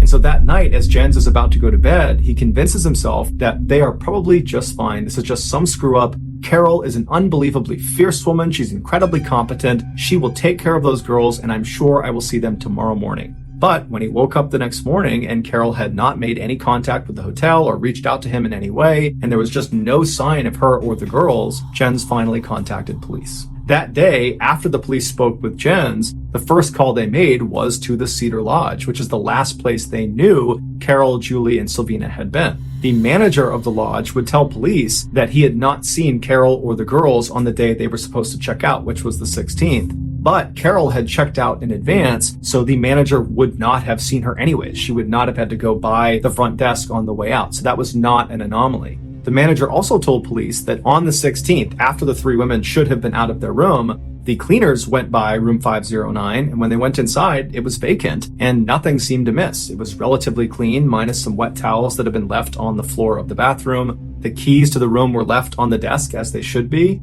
It just looked like the women had left. And so the police reached out to the car rental company at the San Francisco airport to see if Carol had made it to the airport and dropped off her car. But when they spoke to the manager of this rental company, they would say, no, Carol has not dropped off her car, and she hasn't called about extending her lease, which is now overdue. Based on the information the police gathered from the lodge and from the rental car company, they began operating on the theory that the three women left their lodge motel room on the 16th, and then either got into a car accident somewhere and had just not been found yet, or they had driven somewhere, gotten out of their car and gotten lost, perhaps inside of Yosemite National Park or some other trail somewhere, or they had fallen victim to some crime. But at this point, the police were not taking seriously the idea that foul play was involved. A massive search was launched in and around the Cedar Lodge complex, as well as around the western entrance of Yosemite, but absolutely nothing was found. A number of workers from Cedar Lodge were interviewed by police and subsequently cleared of any wrongdoing. Also, a number of friends and family of the three women were also interviewed by police and cleared as well. Then, a few days after the search has started, there was a break in the case. Carol's wallet, with her ID and credit cards inside of it, was found lying on the ground in Modesto, California, which was a suburb that was located about 2 hours west of Cedar Lodge. Some high school students saw it on the ground and gave it to a police officer. There was no reason for Carol and the girls to be in Modesto, California, and so this signaled to police that a third party had to have been involved in their disappearance. And so if that was the case, then almost certainly these three women had fallen victim to some sort of crime. Over the next several weeks, police continued to search the roads and trails in and around Cedar Lodge and the western entrance to Yosemite, and they looked all over Modesto. But besides this wallet being found, there were no further developments with the case. Then on March 18th, which is about a month after the three women originally went missing, a hiker was way off in the middle of this forest about 2 hours north of Cedar Lodge and about an hour and a half northeast of Modesto, California, when he turned onto this logging road that nobody really ever went down. And as he's walking down this road, he sees up ahead the skeleton of a car. It looks like a car had been set on fire. And so he calls it into police, not really knowing what he's looking at. The police come out and they're able to identify this car. This shell of a car is the red rental car that Carol and the girls had been using. When they searched the car, the inside, the main cabin of the car, there really was nothing left. There looked to be some remnants of some suitcases and maybe some clothing, but mostly it was just the frame of the car and some springs. But when they opened the trunk of the car, they made a grisly discovery. Inside were two very badly burned bodies with their hands still bound behind their backs. Using dental records, they were able to confirm the bodies belonged to Carol and Sylvina. But there was no sign of Carol's daughter, Julie, the 15-year-old. She was not in the car, around the car, or in the surrounding areas. And so there was this glimmer of hope that maybe if law enforcement acts fast enough, they can find Julie and save her before it's too late. But all hope was lost when just a couple of days into this search around the car, when they still hadn't found anything, the police received an anonymous handwritten letter. And on this letter was this crude map that showed this very specific spot overlooking a lake. It was Don Pedro Lake, which was located about an hour to the south of where the car was. And then on this note as well was a phrase. It just said, "We had fun with this one." Using this crude map, the police went to Don Pedro Lake. They went up to the overlook as marked on this map, and there they looked down and they saw the crumpled and badly decomposed remains of Julie. At this point, police already had several suspects they had picked up in Modesto, California, that they believed were connected in some way to what happened to these three women. Of these suspects, two were of particular interest to the police. They were half-brothers Eugene Dykes and Michael Lorwick. They had been arrested shortly after Carol's wallet had been found for shooting at a Modesto police officer and for several drug charges and for violating their parole. Once these half-brothers were in custody, Eugene made several self-incriminating remarks, basically insinuating that he and Michael had been involved in what happened to these three women. And then after Carol, Sylvina, and Julie's bodies had been found, the synthetic fibers that were found all over Carol matched the synthetic fibers that were pulled off of Michael and Eugene on their clothing and from their vehicle when they were arrested. And so the police were very confident that they had their killers and they had them behind bars already. But they still needed to compile evidence before they could formally charge them and make their names public to the media.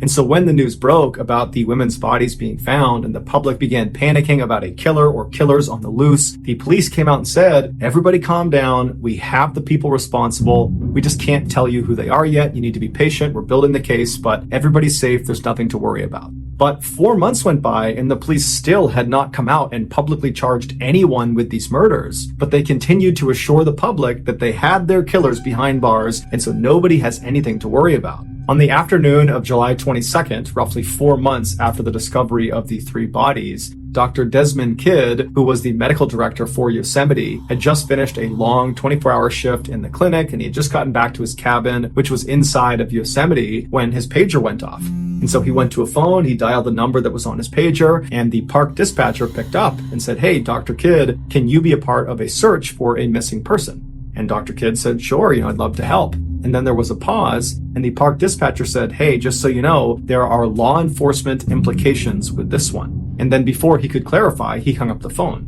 So Dr. Kidd is really confused what he meant about these implications, because in the past 3 years he had worked at this park, he had unfortunately been involved in many searches for missing people in the park, but they were never tied to any sort of criminal activity. They were always because the person got lost or fell or something, which was fairly common inside of the park. And so as soon as this convoy of other Yosemite staff members that are part of the search rolled up in front of his cabin, Dr. Kidd ran outside, he hopped in one of the vehicles, and he asked the driver, what's going on? What are these law enforcement implications with regards to this missing person? And the driver would explain to him that, hey, 4 months earlier, we had those 3 Yosemite tourists go missing, Carol, Julie, and Sylvina, and they were found murdered outside of Yosemite. And while the police have said they have their killers behind bars, the police still have not come out and actually named who their killers are or charged anyone in their murders. And so that's made many of us think that maybe they don't have the killer or killers behind bars. Maybe there's a killer or killers still on the loose. And unfortunately, tonight, we have another person who's gone missing inside of the park. And she's gone missing under very mysterious circumstances, which has led many of us to think that it's possible, if there really is a killer out there, they've struck again tonight. Dr. Kidd was totally shocked at this news, but he was even more shocked when he discovered who it was that was missing. It was somebody he knew. Her name was Joey Armstrong, and she was a 26-year-old naturalist employed by Yosemite. A naturalist is like an expert tour guide that knows everything about the park. Dr. Kidd and the rest of the convoy of Yosemite staff that were going to be a part of the search sped around the corner and went down this unmarked road with huge trees on either side. And then eventually they came out of this heavily forested road and they entered into this unbelievably beautiful meadow. And on the very far end across this huge meadow is this one green cabin sitting at the base of this mountain with a forest on the other side of it. This totally secluded cabin in the middle of Yosemite was where Joey was living. As Dr. Kidd and the convoy went across this meadow and got closer to this cabin, Dr. Kidd could see park rangers walking around the perimeter of the cabin, marking it off with yellow police tape. When Dr. Kidd and his vehicle came to a stop right outside of the marked off area, they got out and they could see parked right next to the cabin was this white pickup truck. It was Joey's pickup truck. And inside of it was a bunch of luggage, and it looked like there was luggage that had spilled out onto the ground, and some of the doors were still open. And so it gave Dr. Kidd and the rest of the searchers the impression that Joey must have either been loading things into her truck or unloading things out of her truck at the time she went missing. Dr. Kidd and the rest of the searchers kind of huddled up with the park rangers, and the rangers explained that Joey's friends that were living in San Francisco were expecting Joey to arrive at their house the day before, but when she didn't and they couldn't get in touch with her, they had called it in, and that's why they were there looking for her. And so after talking about the circumstances of the case, they all decided they would break into 5 different search groups, and they would begin searching the immediate area. Dr. Kidd and 4 other searchers began walking behind the cabin towards the tree line, and then once they got into that forest, they started walking towards this creek. And as they walked up along this creek, they suddenly noticed a whole bunch of trampled ferns and saplings, and it looked like someone had come running through there, and perhaps the person who was running was Joey. And so they begin following these tracks that go right alongside this creek, and then at some point, one of the searchers yells out, "Hey, what's that up there?" And about 10 feet ahead of them, where the ground kind of sloped down into a ditch out of view, right before the ditch, hanging on a little tree on the ground, was a set of car keys glinting in the sunlight. And so Dr. Kidd, who was at the front of his small search party, he began walking towards these keys, and as he got closer and closer, he began to be able to see down into this ditch right on the other side of these keys. And as soon as he could actually see what was at the bottom, he immediately began to gag, and he turned around and quickly walked away. The other 4 searchers, they walked up and they had a look down, and they too had a similar reaction. And before long, the group was running back to the cabin to tell the park rangers what they had just discovered. When the rangers heard about what was in the forest, they immediately contacted the police, and the police sent a police officer to Joey Armstrong's mother's house, which was just outside of San Francisco. When the mother opened the door, the officer told her that they had just gotten a call from Yosemite and they need her to call them. And then he handed her a piece of paper with a phone number on it. Joey's mother was immediately concerned and confused and tried to get more information from this officer, but the officer just said, look, you're just going to have to call that phone number. I really don't know anything. And so eventually she thanked him, she shut the door, and she went into the kitchen and she dials this number. After someone picked up, she introduced herself as Joey's mother, and at that point, the person who picked up quickly handed the phone off to someone who sounded much more senior, and this person asked Joey's mother, are you aware that your daughter is missing? So Joey's mother says, no, I was not aware of that.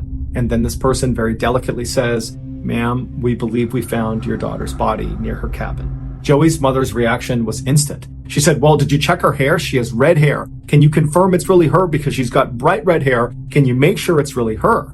And the person on the other side of the line hesitated for a minute and then just said, ma'am, we're not sure if she has red hair or not. We'll get back to you. And so after this call finally ended, Joey's mother was confused. How could they not know what color her daughter's hair was? That seems like such an easy way to potentially identify whether or not this was really her daughter. Why would they make her wait for something like that? And so she was horribly distraught. She didn't know what else to do. She was told to just kind of wait for more news, but she couldn't do that. And so she began planning a trip out to Yosemite to actually get out there and see what was going on. But the earliest flight she could possibly get was not until very early the next morning. And so she has this very restless night's sleep where she's just praying that this person was not actually her daughter. And then the next morning she gets up, she rushes to the airport, and as she's waiting to board her plane, she grabs a newspaper from a nearby kiosk, and the headline reads, "Naturalist Beheaded at Yosemite." And that's when she understood why that person could not tell her whether or not this was her daughter based on hair color. It's because this body did not have a head. But from the time she got that phone call to this headline running in the paper, these searchers had found the head. It was located 27 feet away under some brush, and they were able to confirm that it was the body of Joey Armstrong. Joey's death was immediately treated like a homicide, and right away, the public began to openly suggest that maybe Joey's murder is connected to the murders of Carol, Julie, and Sylvina from 4 months earlier, even though the police were still saying, we have our killers behind bars for those murders. Joey's murder is completely unconnected. Luckily, the public and the police did not have to argue for very long about who was right about this, because there was a break in Joey's case almost immediately. On the night that Joey went missing, another Yosemite staff member had happened to drive by her cabin, and they noticed a distinctive SUV parked outside of her cabin that they didn't recognize. It was a blue 1979 International Scout, and as it happened, there were only 2 of these particular types of vehicles registered in Yosemite Valley. And so within 24 hours, the police had tracked down one of these 2 vehicles. It was located about 12 miles away from the western entrance of Yosemite and was pulled off the side of this highway. The police pulled up alongside it and parked. They walked up. There was no one inside of this vehicle. But then down this embankment off the highway led down to this forest where there was a river kind of out of sight that people like to swim and fish in. And so these 2 officers decide to head down and see if maybe the driver is down there. So they make their way down, and sure enough, they come in contact with the driver. He was laying on this rock, completely nude, smoking marijuana. And so the 2 officers, they come up to him and announce themselves. And this very well-built, good-looking guy stands up and he calmly covers himself. And he takes the marijuana out of his mouth and he says, hey, what can I do for you guys? And so over the course of their conversation, the police would learn this guy's name was Kerry Stainer. He was 38 years old,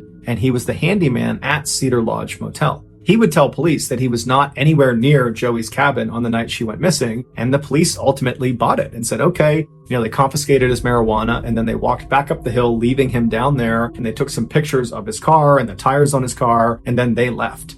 A couple of days later, some FBI investigators that had been called in for this case, They analyzed those pictures those officers had taken of the tires of Carrie's car, and they compared them to pictures of the tire tracks at Joey's cabin, and they determined they were a perfect match. So later that day, which was July 24th, police officers went back out and tracked Carrie down again. This time he was having lunch at one of his favorite spots. It was a nudist resort about 3 hours northwest of the Cedar Lodge. There, he was arrested on the suspicion of murdering Joey Armstrong, and he was brought in for questioning. As soon as he was walked into the police station and was booked, Carey dropped a bombshell. He confessed to not only murdering Joey Armstrong, but also he confessed to murdering Carol Sund, along with her daughter Julie Sund, and Silvina Peloso, the friend of Julie Sund. And he did all of this on his own. He had no other accomplices, which means the police never had the killer or killers behind bars. It would turn out Eugene Dykes, who was one of their primary suspects, was lying when he made those self-incriminating remarks about he and his half-brother Michael. And as for those synthetic fibers that were found on Eugene and Michael, those fibers belonged to a very commonly sold blanket, and so they did not definitively tie Michael and Eugene to the crime. So for half a year in 1999, there really was a serial killer just roaming free in Yosemite National Park, just like many people who lived in that area and like some people in the media had speculated. Carey would go on to give a very detailed and graphic 6-hour-long confession of how he went about killing all 4 women. This is his awful story.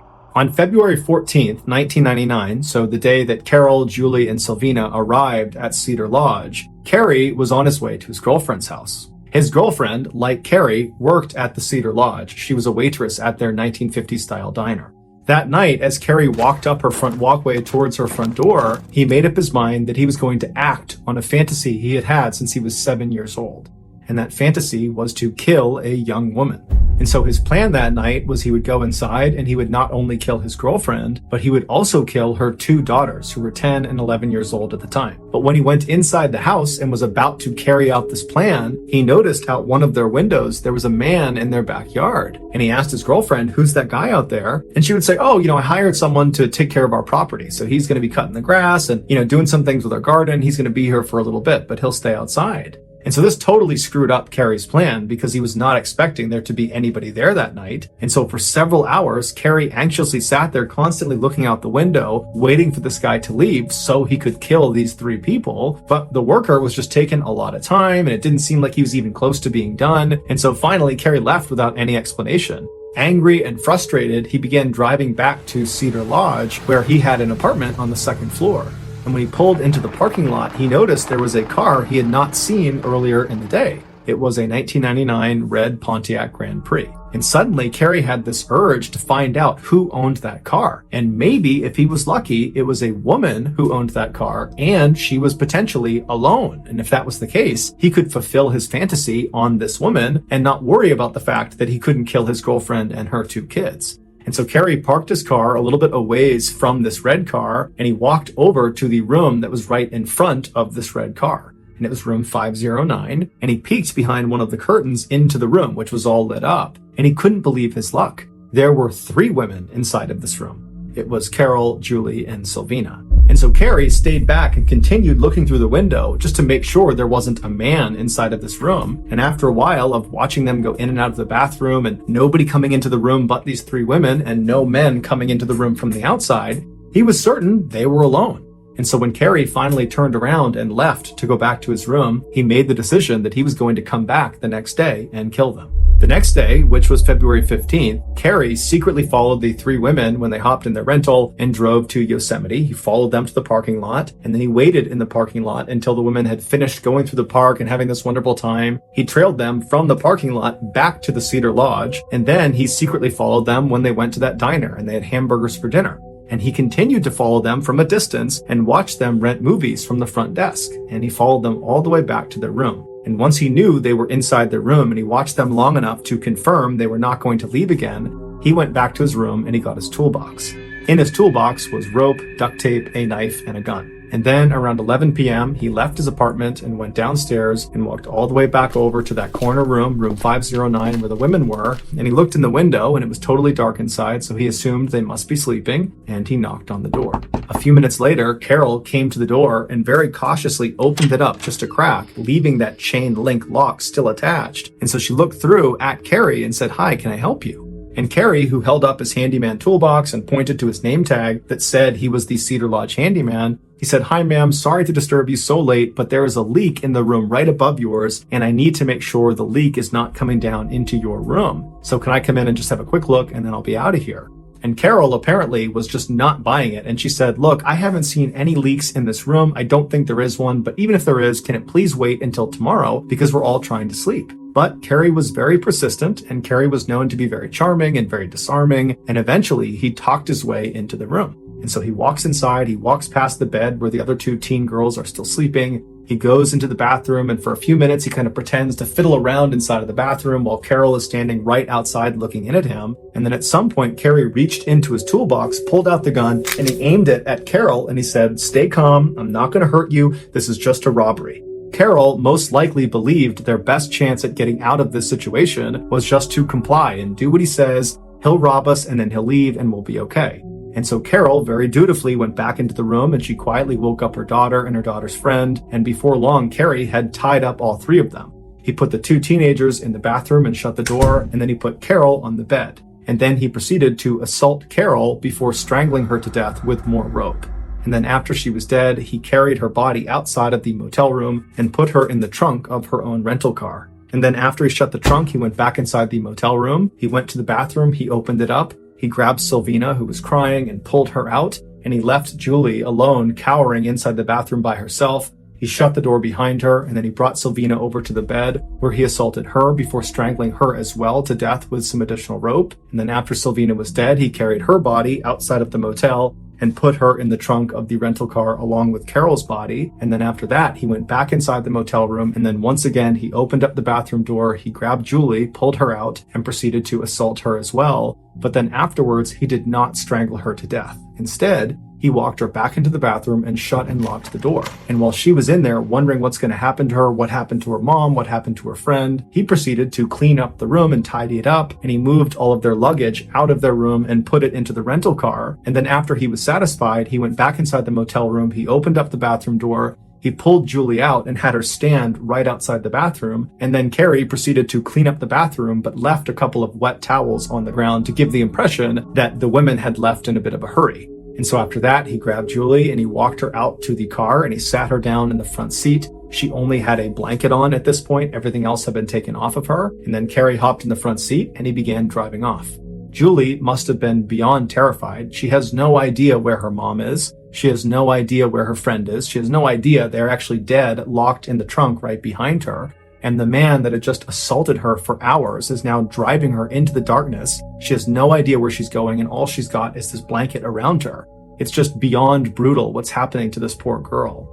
And so for 2 hours, Carrie drove them west along the highway in the middle of the night, and the whole time he's trying to make small talk with this poor girl, trying to tell her that she's going to be okay, and that her mom and her friend, they're going to be okay. And then finally, he pulls off the highway down some switchbacks into this big parking lot of the Don Pedro Lake. And then once he parks the car, there's no other cars around, it's still dark out, the sun hasn't come up. He gets out and he tells Julie to get out of the car. But Julie is so scared, she can't move, so she can't even get out of the car. And so Carrie gets out, he walks around to her side, he opens the door, and he scoops her up like you might hold a baby. And he walked with her up the trail all the way to this overlook that was well away from any prying eyes in the parking lot. And once he was out of sight, he took her blanket off and he laid it down, and then he proceeded to assault her again. And then as the sun began to come up over the lake, Carrie realized that he had to end his fantasy and begin to cover his tracks. And so Carrie stops what he's doing, he stands up, he reaches down and pulls Julie up to her feet, and so she's standing with her back to the lake, and as he's looking at her, he says, "I love you," and then he pulls out his knife and begins hacking her throat. And then he pushes her down the hillside where she tumbles and finally comes to a stop underneath some bushes where she dies. Carrie grabbed the blanket on the ground and he walked back to the rental car in the lot. There was nobody out there, so he hopped inside. He drove out of the lot and drove 1 hour north until he was well into this forest, and he pulled down a logging road where he abandoned this car. After he ditched it, he walked back up to the highway and caught a cab back to Cedar Lodge. He would come back to the car and torch it 2 days later. He would also make a special trip to Modesto, California, where he would drop Carol's wallet in the middle of the road near a high school in order to confuse investigators. A month later, when Carol and Sylvina's body were found in the back of the burned out car, Carrie would send that handwritten note to police that had the map of where Julie's body was and that horrible message of "we had fun with this one," referencing Julie. He sent that to police in order to further confuse them. He wanted them to believe that there really was more than one person perpetrating these murders, hence the "we had fun with this one." Months would go by, and the police, despite questioning Carrie along with the other Cedar Lodge staff members, never considered him a suspect. And that was because, one, they really thought he was just a nice, normal guy and couldn't be capable of committing violence against these 3 women. And two, probably most importantly, the police discovered when Carrie was a child, his younger brother was kidnapped by a pedophile and held for 7 years. And although his brother was ultimately returned to the family alive, that experience was incredibly traumatic and devastating to Carrie. And so the police figured there's no way this guy would ever abduct or harm other people because he knows how traumatic and awful that is for the victim and the victim's family. If anything, Carrie seemed like the type of guy who would go out of his way to protect and save these 3 women from being abducted or from being harmed. In July of that year, so 4 months after the 3 women's bodies were discovered, Carrie, who believed he had completely gotten away with murder, and to that point he really had, he was just driving around Yosemite, kind of reveling in the fact that he had gotten to live out this fantasy and not get punished for it, when he noticed there was this woman way off in the distance walking in and out of this cabin that was fairly isolated. And so he drove his 1979 International Scout blue SUV down this forested road, and he reaches this meadow, and he looks across this meadow, and now that this woman is even closer, he can tell she's clearly loading things into her truck. And she's going back and forth, and he's watching, wondering if there's anybody else helping her, because this cabin is very secluded, and he's thinking, if she's alone, I might be able to kill her too. And so after a while, when he only sees her loading things into her white pickup truck, he decides he's going to go kill her. And so he drives across the meadow and he pulls up right next to her truck and he gets out and he introduces himself. And the woman is so completely caught off guard by this random strange man showing up in the middle of the night, suddenly acting so friendly, that kind of reflexively, in an effort not to be rude, she says, "Hi, I'm Joey Armstrong. Nice to meet you. What are you doing down here?" And Carrie would proceed to spark up some small talk. He asked her if she believed in Bigfoot, and they kind of got on this tangent about Bigfoot. And then at some point, Carrie drew a pistol and he aimed it at her and said, "Go inside your cabin." And so Joey put her hands up and she went inside the cabin like she was told, and Carrie followed her inside. And then he bound her wrists and he bound her mouth with duct tape. And then he ordered her to get back inside of his SUV. And then once she was sitting inside the front passenger seat, Carrie got in the driver's seat and he began leaving the cabin, headed back out away towards that road he came in on. And as he's bombing across the meadow, Joey leaps head first out of the window of this moving car and smashes onto the ground. And she immediately jumps up and just starts running back towards the cabin. Carrie jams on the brakes, he hops out and he starts chasing after Joey. But Joey manages to get fairly close to that tree line right behind the cabin before Carrie ultimately grabs her and tackles her to the ground. And then Joey is viciously trying to fight Carrie off of her, and Carrie, kind of in a panic, draws his knife and he tries to slash at Joey, but Joey tucks her chin, protecting her neck from being stabbed. And so frustrated, Carrie just stands up and he grabs Joey by the hair and he begins hauling her towards the forest behind her cabin. And the whole time Joey's doing everything in her power to try to escape, but she just can't. And finally they get inside the woods and Carrie drags her into this ditch. And once she's down at the bottom, he puts his foot on the top of her head and forces it back, forcibly exposing her throat. And then at that point, he pulls out his knife and he begins to cut.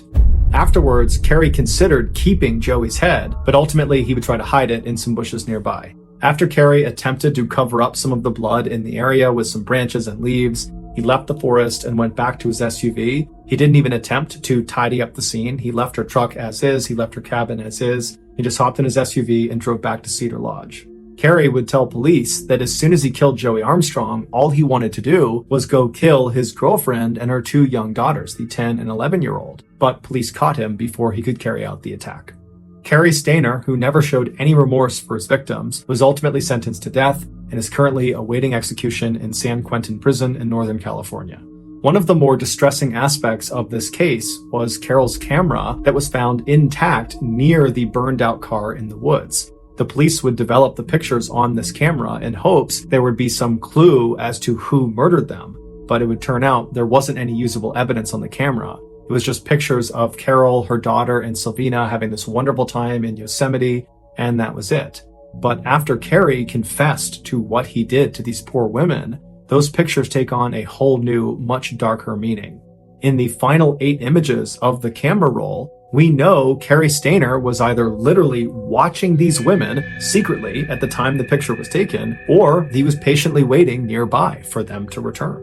The final image that was taken on this camera was taken by Julie of her mother sitting on the bed and her friend Sylvina sitting on the other bed as they're getting ready to turn out the lights and go to sleep. That picture was taken just moments before Cary knocked on their door.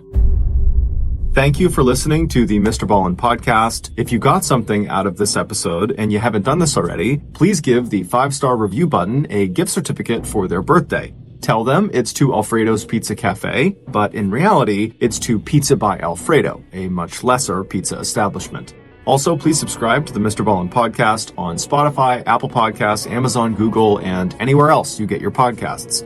This podcast airs every Monday and Thursday morning, but in the meantime, you can always watch one of the hundreds of stories I have posted on my YouTube channel, which is just called MrBallen. If you want to get in touch with me, please follow me on any major social media platform and then send me a direct message.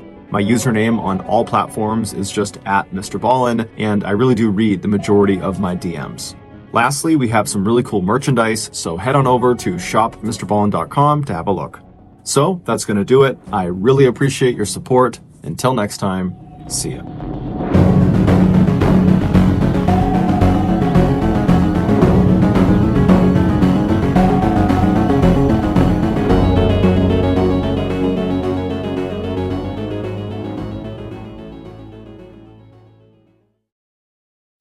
One September afternoon in 2003, a woman in Tucson, Arizona heard a knock on her front door, and she answered it.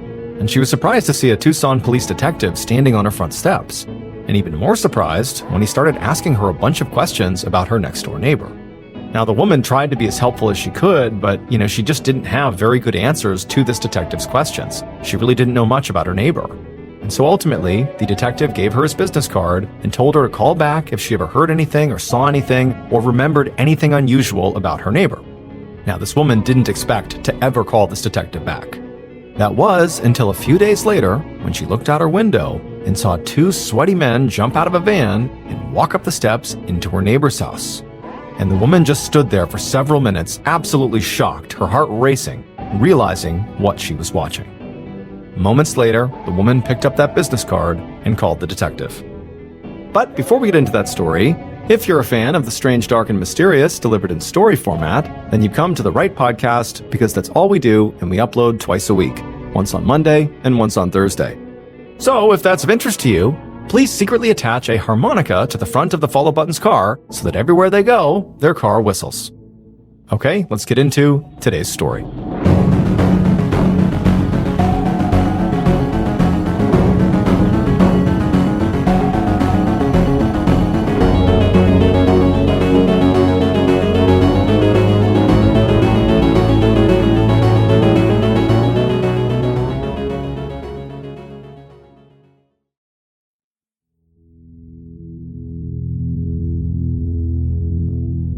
On the evening of Wednesday, September 24th, 2003, 45-year-old Michael Albert Dohaquez laid down flat on his back on his yoga mat in front of a room full of his students at a yoga studio in downtown Tucson, Arizona.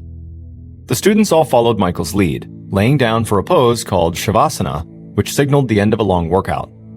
Michael loved this final pose because it was all about meditation, and it really helped him get centered for his day. And after a few minutes in this pose, when he sat up and told his students to rise as well, he felt both exhausted and recharged. He got to his feet and smiled at his class as everyone else rolled up their yoga mats and got ready to leave. Although Michael was a machinist by trade and spent his workdays in his shop tinkering with tools and small engines, he was actually a very artistic and kind of zen person. He spent his free time giving music lessons on his guitar, and he also taught 15 different yoga classes every week in various gyms and studios all across Tucson. His genuine enthusiasm about the physical, mental, and spiritual benefits of yoga were very infectious, and it put many of his students at ease around him. In fact, they were so comfortable with him that they called him MAD, which was short for his three initials, Michael Albert Dohaquez. Michael toweled the sweat off his face and looked up at the clock on the wall. It was almost 7 p.m., and his stomach was beginning to rumble.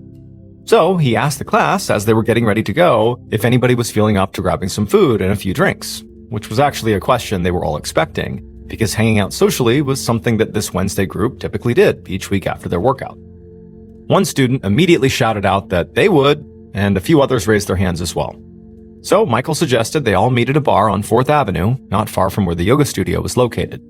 The students that were going all nodded their heads in agreement, and then all of them, the ones who were going and the ones who were not, all shuffled through the studio's door and outside to the parking lot. But before Michael shut off the studio lights and followed the group outside, he picked up his cell phone and called his girlfriend, Amber Trudell.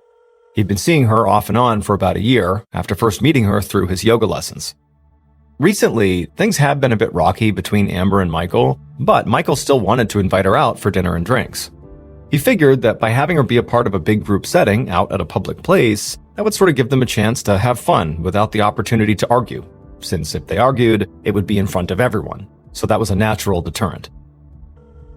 After a few rings, Amber answered her phone, and Michael told her very enthusiastically about his plans and said that he would love it if she came out with them. But Amber hesitated, and Michael frankly knew why. In addition to the problems they were having in their relationship, Amber was just a very shy person.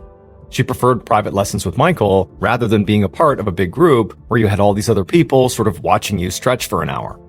But after a few seconds of awkward silence on the line, Amber said that she actually would meet up with Michael and his students at the bar. Michael was thrilled and told Amber he would see her there. Then he ended the call, shut off the lights in the studio, and walked out the door into the parking lot, thinking about Amber. Michael and Amber were opposites, but that didn't really bother Michael. It also didn't bother him when Amber teased him about how he dressed like a hippie with his long hair and beaded necklace and sandals. Michael could take a joke, and above all, he liked to have fun, which in his mind was what he was doing with an attractive woman like Amber, who was actually 17 years younger than he was. Their relationship really was pretty casual, and Michael intended to keep it that way. He'd been married twice already, and was a father to 3 kids, as well as a grandfather. And at this point in his life, he did not want to be tied down anymore. Amber, on the other hand, she did want to get serious. She kept asking Michael to marry her, and every few weeks, she'd break up with him for saying no. And so Michael knew that their relationship status would likely come up tonight in conversation. But since there were other people going out with them, he figured maybe he could dodge an argument about it. A few minutes later, Michael walked into the bar on 4th Street and found 5 of his students already sitting at a table. He sat down and ordered a drink, and shortly after that, Michael looked up to see Amber walk in through the front door of the bar. He stood up from the table, gave her a big hug, and then invited her to take a spot right next to him. From that point on, the group ordered some food, and they drank and talked and goofed around until around 8:30 at night when folks started getting tired. At that point, they all paid their checks, and then they left. Now, most of the students were heading home at this point, but Michael, Amber, and one of the students, Michael's friend Eli, decided to continue their night and go have a few more drinks at another bar.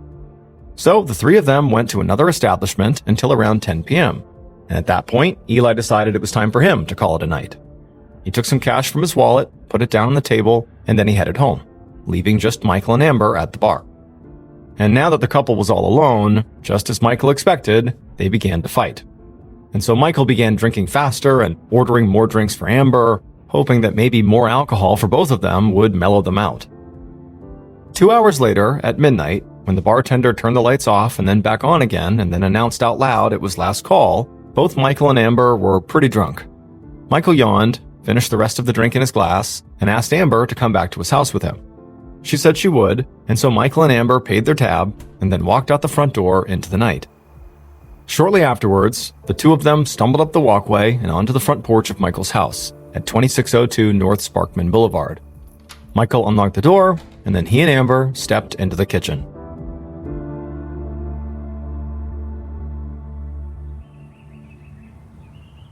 A day and a half later, on Friday, September 26th, at around 6:30 in the morning, a woman was walking her dog along North Sparkman Boulevard in Tucson. The The street was in a pretty rough neighborhood, where there were lots of burglaries and muggings, and so most people kind of kept to themselves when they were passing through. Usually, the woman walked her dog at a fast pace, with her head down, avoiding eye contact with other pedestrians, and avoiding looking into other people's properties. However, when the woman passed in front of number 2602, something caught her attention. Just beyond some brush obscuring the front patio, she saw a flash of something light-colored that was obviously not vegetation. She turned her head to look and blinked for a second in confusion, because what she was looking at didn't make sense. It was a person's bare legs in shorts splayed out on the patio. Now, the weather had been excruciatingly hot and muggy and stifling for the last few days, including today, so the woman at first thought that maybe this person up on the porch had passed out from the heat. Now, as soon as she thought that, her first instinct was to walk up and investigate and make sure this person was okay. But since this was not really a safe neighborhood, the idea of just strolling up to some stranger's property seemed kind of risky. But just then, she saw another man walking on the street towards his car, and she called out to him and pointed over at the legs on the patio and asked if he would go see what was the matter. The man looked over at the house and saw what the woman was pointing at, and sort of looked puzzled for a second. Then he turned back to the woman and gave a thumbs up, like, "Yep, I'll go check it out." Then the man walked over to the porch. The woman watched as the man walked up to the porch, and right as he got close to the legs, he called out the name Michael. And then the man who was doing this checkup, he began backing up, and then he turned and actually started running back towards the woman, and as he passed her, he just said, "I'm calling 911."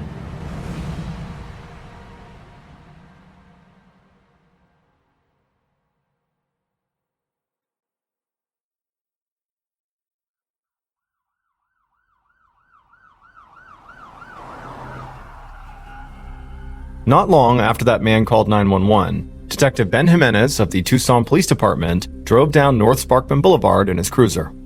He came to a stop just outside of number 2602, put his cruiser in park, and cut the engine. Around him, he saw other squad cars and ambulances doing the same thing. Jimenez stepped out of his air-conditioned cruiser into the hot, muggy morning air. He took off his suit jacket and tossed it onto the driver's seat, and then shut the door. He rolled up the sleeves of his white dress shirt, loosened his tie, and then walked from the curb up to the porch of the house, until he was standing next to the dead body of a man who was lying face up and wearing yoga pants and a tank top. Jimenez was not the first member of the Tucson PD on the scene, and one of the other officers who was already there told him that the body he was looking at belonged to the home's resident, who was named Michael Dojaquez. The officer told Jimenez that the rest of the property was empty. Michael was their only victim. Jimenez put on a pair of disposable gloves and squatted down next to the body. He could see there was a single bullet wound in the center of Michael's forehead. Around the bullet wound, Jimenez could see a black star-shaped gunpowder burn. There was lots of dried blood on the porch floor around the head, and more blood on Michael's clothes and legs. Jimenez mentioned to the officer to be on the lookout for any shell casings. Then Jimenez put his hand up to Michael's exposed skin and found that it was actually still warm. The fact the body had not gone cold yet suggested that Michael may have been killed only a few hours earlier, probably in the early hours of Friday morning. Jimenez looked at Michael's hands and saw that they were covered in scratches, which told him that Michael very likely must have fought with his attacker. Jimenez stood back up, but just as he was about to walk inside the house, he stopped, because he noticed that some guitar and violin cases were haphazardly stacked up outside on the porch. And this struck him as odd, because nobody in this neighborhood would ever store expensive musical equipment outside, or really anything sort of like obviously expensive outside, because it could get stolen. But regardless, Jimenez stepped through the front door and into the kitchen, and as he did, he saw more music gear. This time it was an amplifier and a guitar stand that had been left to the side of the door just inside the house.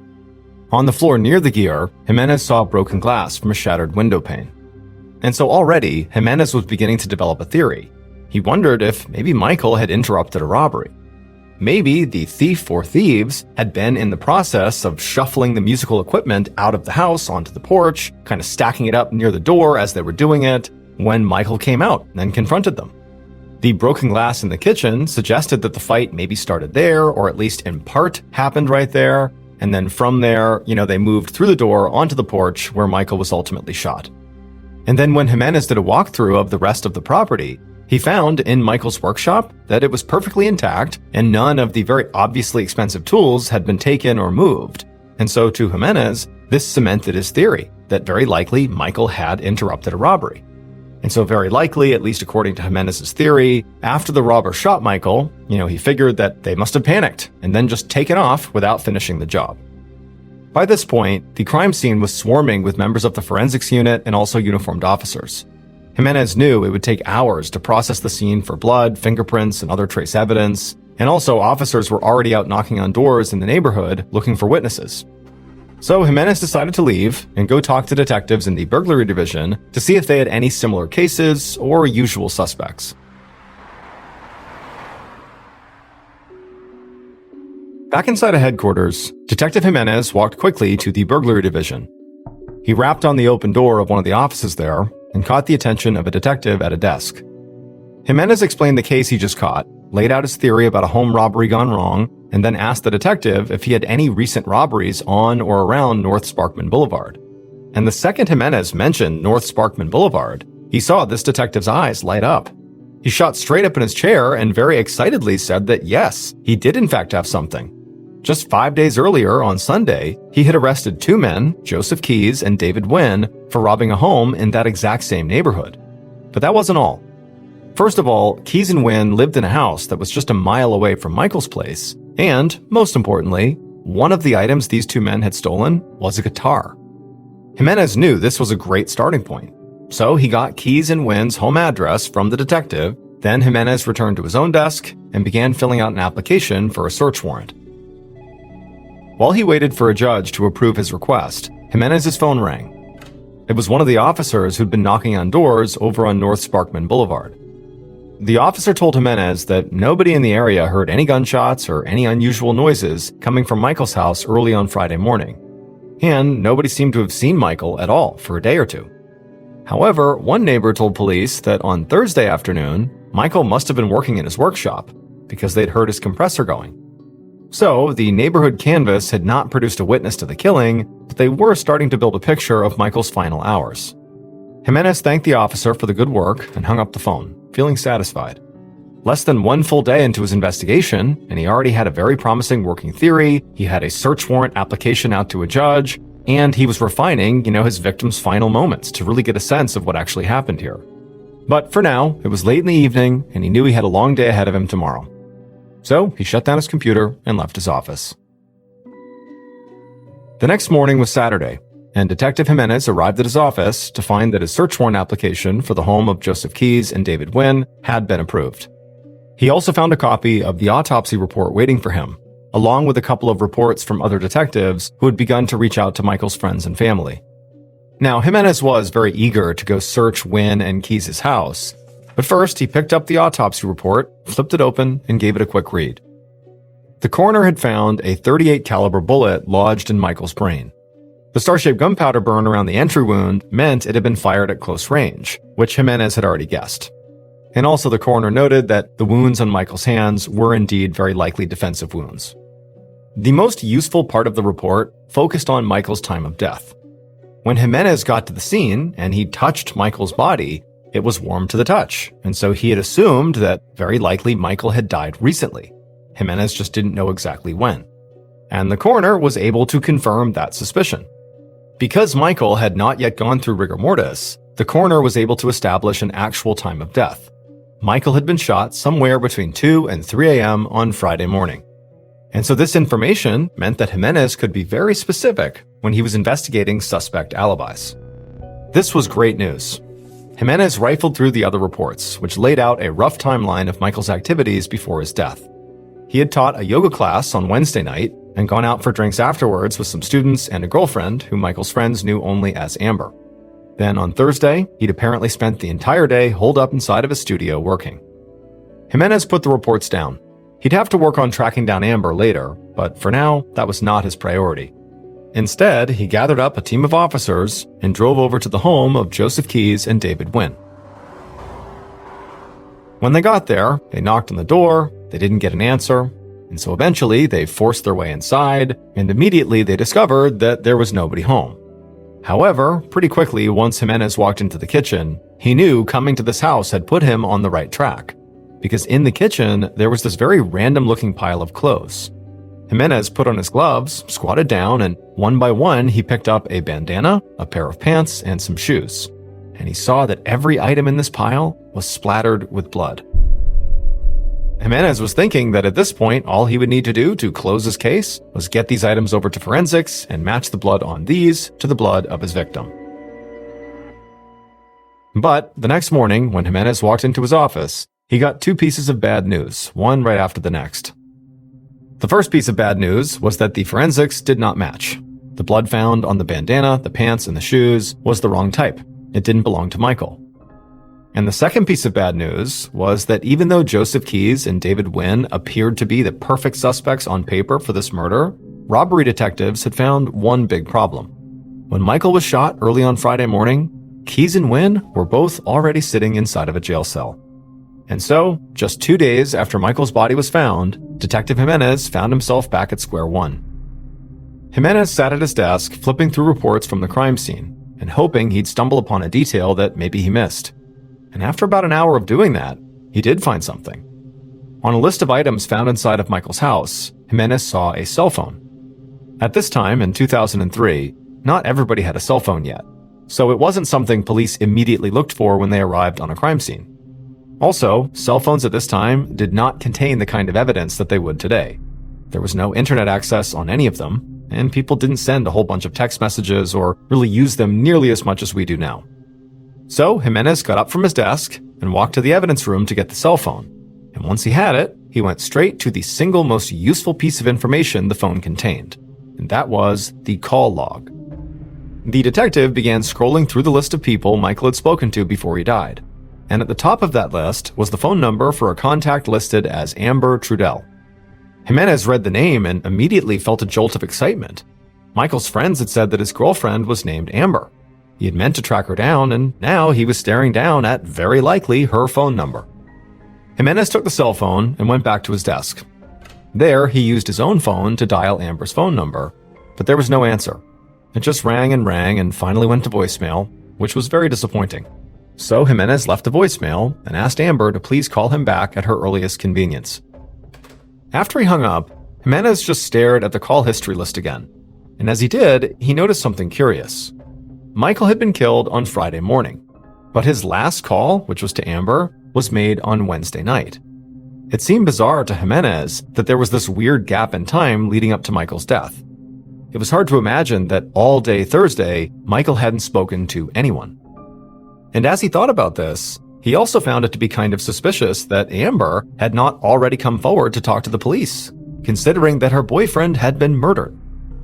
And so Jimenez began dialing numbers from Michael's contact list in his phone, including Michael's ex-wives and his adult kids, asking about Amber, looking for any information he could. But it seemed like no one really had any information about who this person was and what her role was in Michael's life. So, by the time Sunday came to a close, Jimenez had a new hunch about where he should focus his investigation: on his victim's girlfriend, Amber. The next morning, on Monday, when Amber still had not returned Jimenez's phone calls, he tried her again. And this time, his call went straight to voicemail instead of ringing like it had the day before. This meant her phone had shut off. Jimenez wasn't sure what to make of this. It was possible that Amber's cell phone had simply run out of batteries. In 2003, that wasn't that unusual to have your phone die and just sort of go without your phone for a while. Also, people did periodically just turn their phone off and not return calls. It was just a different time. But with every hour that went by that day without getting a call back from Amber, Jimenez couldn't help but get more suspicious.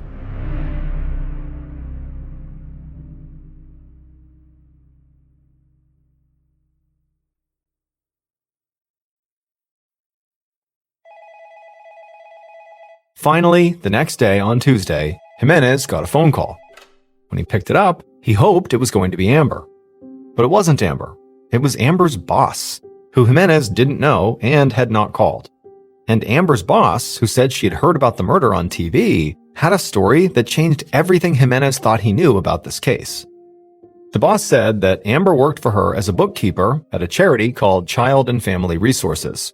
And Amber was usually very reliable. But on Thursday, so a day before the murder, Amber had called out of work for what she said was a family emergency. She had been supposed to return a day ago, on Monday, but she hadn't shown up. And so Jimenez scribbled all this down, thinking that Amber did seem to make a pretty good suspect after all. But then Amber's boss said there was one more thing. Amber's relationship with Michael was not a typical boyfriend-girlfriend relationship. It was an affair. Amber was married. Less than an hour later, Detective Jimenez walked into the air-conditioned bagel shop where Amber's boss had said that Amber's husband worked. After he had wrapped up the call with Amber's boss, Jimenez was left with a feeling of whiplash. Until her boss had told him about the husband, he had been viewing Amber as a possible suspect, and a good one. But now he was starting to wonder if maybe she was some kind of a victim. After all, right now she was still unaccounted for, nobody had heard from her, and this affair certainly gave her husband a very solid motive to potentially harm her, or harm Michael, or both. All Amber's boss had known about Amber's husband was his name, Justin Goodwin, and his place of employment, this bagel shop.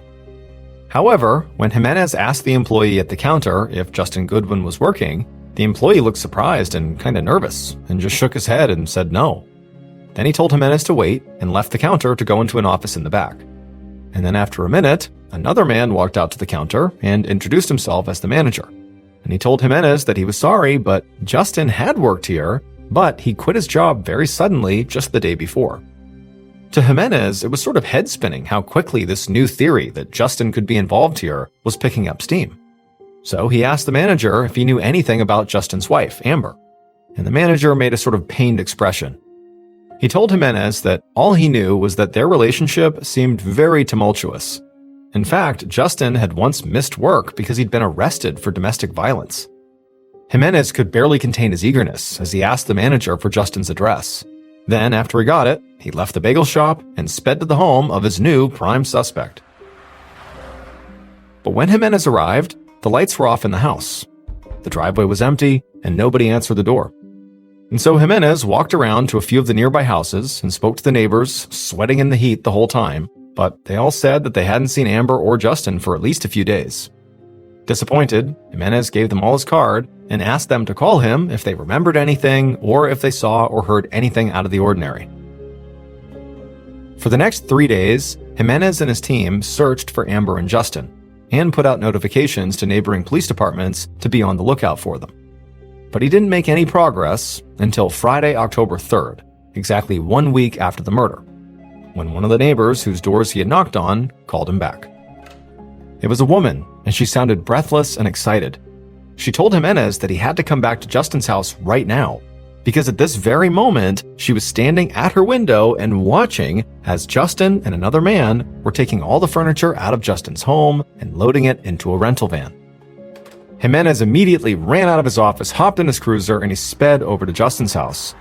And when he got there, he saw a man who he instantly recognized from the mugshots as Justin himself. And just like the neighbor had said, Justin clearly was taking furniture from his house and putting it into this van. Jimenez hopped out of his cruiser, quickly identified himself as a detective, and asked Justin what he was doing and where his wife was. Immediately, Justin looked nervous. He told Jimenez he was moving, which certainly wasn't illegal, and as for his wife, he said he had no idea. He said they were getting a divorce, and she was on her own. Then Justin did something that caught Jimenez totally by surprise. It was swelteringly hot outside, and at some point Justin lifted up his shirt to wipe the sweat off his face. And when he did, Jimenez saw tucked in Justin's waistband was a gun. Now, Jimenez had no idea if Justin had a license to carry this gun, but considering the entire circumstances, it was too much to overlook. And he told Justin he had to come down to the station and answer some questions.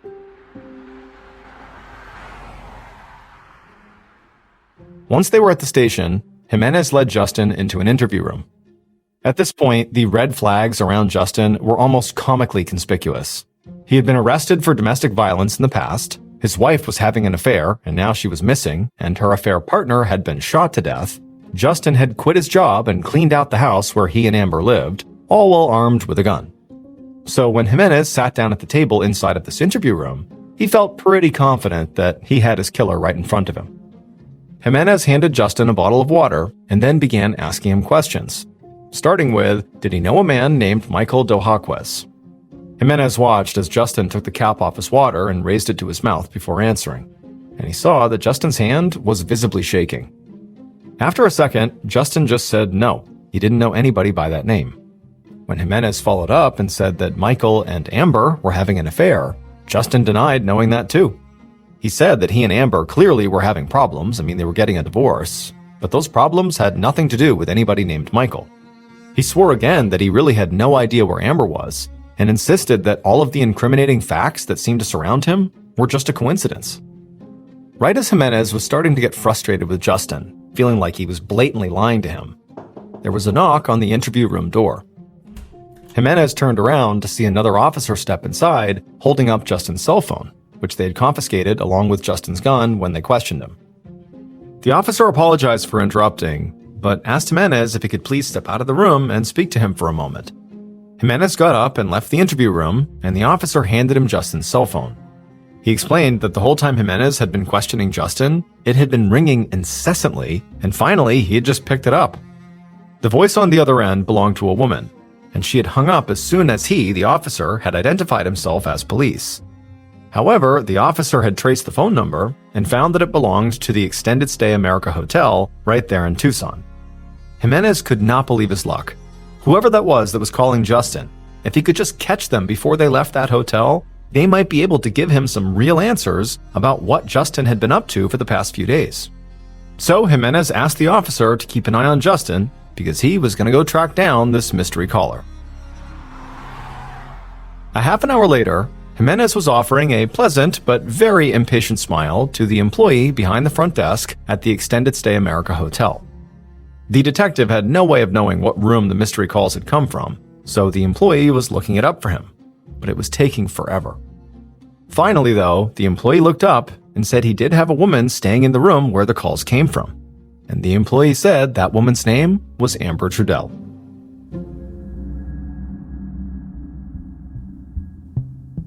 Detective Jimenez would take Amber back to the police station and would spend the next several hours untangling her story and Justin's.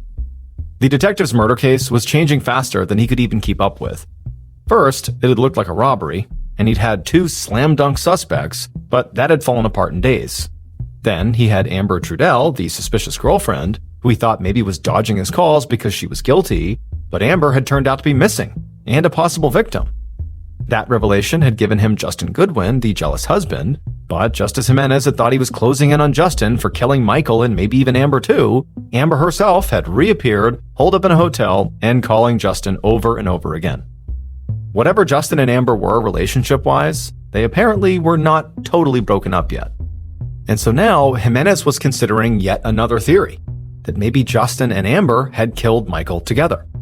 He figured he could put them both in separate interview rooms, take each of their statements, and then grill them on the inconsistencies that he was absolutely certain he was going to find. But that didn't happen. To Jimenez's shock, Justin and Amber's stories matched each other perfectly. Yes, they said they were having marital problems, and yes, they saw how suspicious all their behavior looked. Between Justin quitting his job and lying to police about where Amber was, and Amber abandoning her job and ignoring all of Jimenez's calls while hiding in a hotel, but they swore they didn't kill Michael, and they had alibis to prove it. Because on Thursday morning, so almost a full 24 hours before the murder, they had left Tucson, headed 3.5 hours north to a mountain town called Sholo, Arizona, where Justin's mother and stepfather lived. They told Jimenez to call Justin's parents and check for himself. And so Jimenez did just that, not really sure what to expect. He didn't really have high hopes here that they were going to actually be able to confirm their alibi. But it would turn out that Justin's stepfather, he was a retired police detective, and he was very straightforward and specific about the timeline. And even though this kind of poked a hole in his whole case, Jimenez believed him. And so this meant that between the hours of 2 and 3 a.m. on Friday, when Michael was shot to death, Amber and Justin were almost 200 miles away. And not only that, but Justin's gun, that had been such a red flag, was not the same caliber as the murder weapon. And so Jimenez's best suspects were just more dead ends.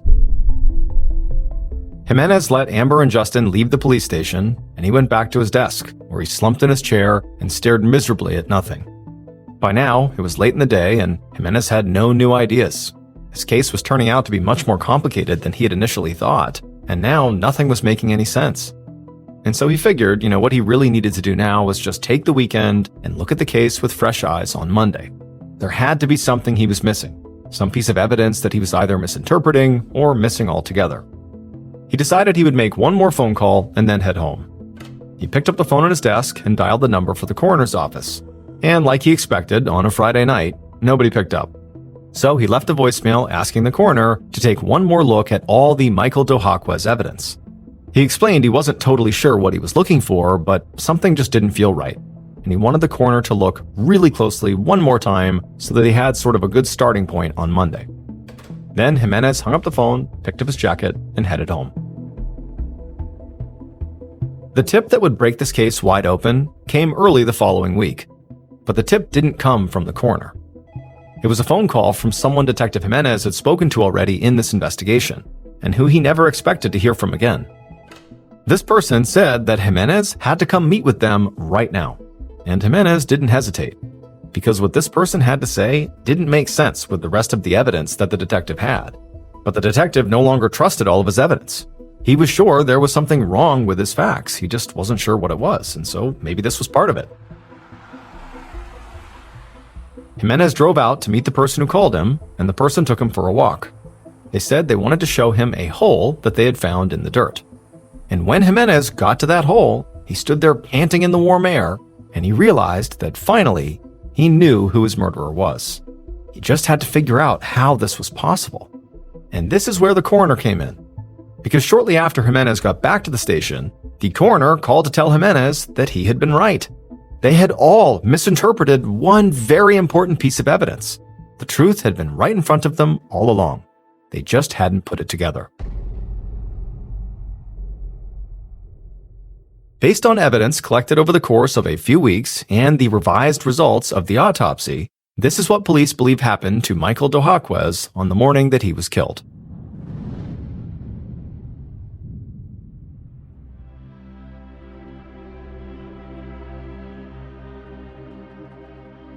It was 1:30 in the morning, and Michael had just confronted his killer in the messy kitchen of his home.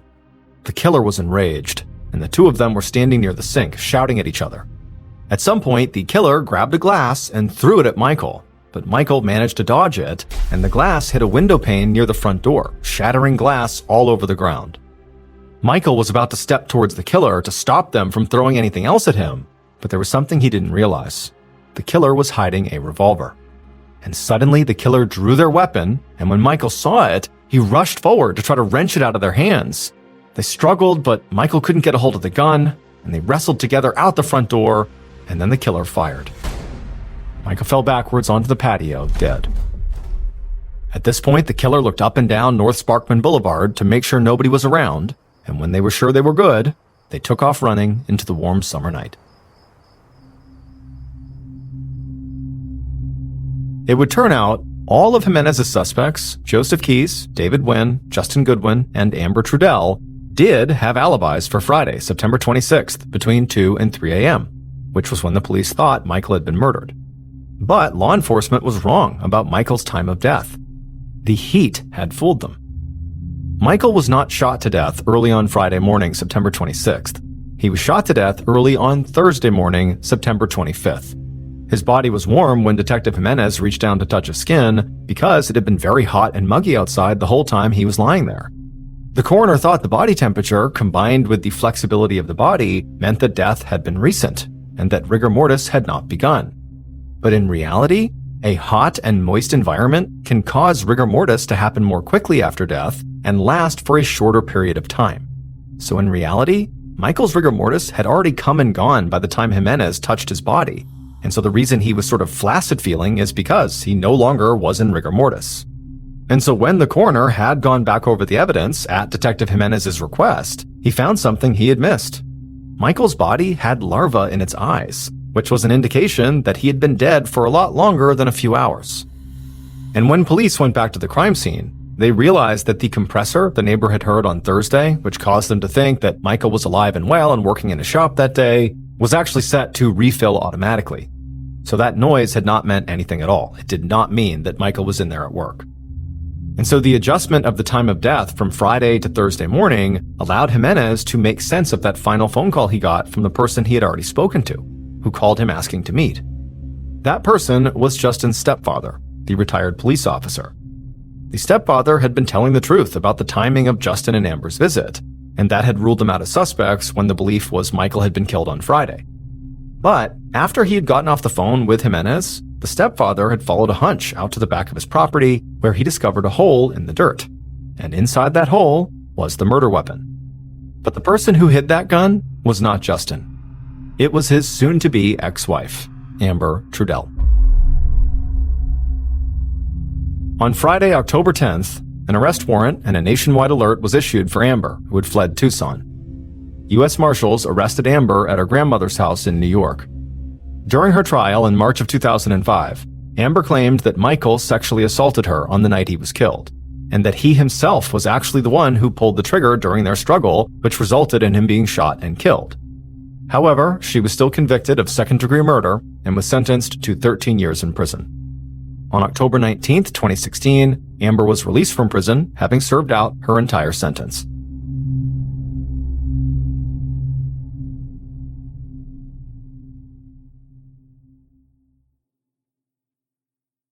A quick note about our stories. They are all based on true events, but we sometimes use pseudonyms to protect the people involved, and some details are fictionalized for dramatic purposes. Thank you for listening to the MrBallen podcast. If you enjoyed today's story and you're looking for more bone-chilling content, be sure to check out all of our studio's podcasts. There's this one, the MrBallen podcast, as well as MrBallen's Medical Mysteries, Bedtime Stories, Wartime Stories, Run Fool, Redacted, Late Nights with Nexpo, and A Twist of History. All you have to do is search for Ballen Studios wherever you get your podcasts. To watch hundreds more stories just like this one, head over to our YouTube channel, which is just called MrBallen. So that's going to do it. I really appreciate your support. Until next time, see ya.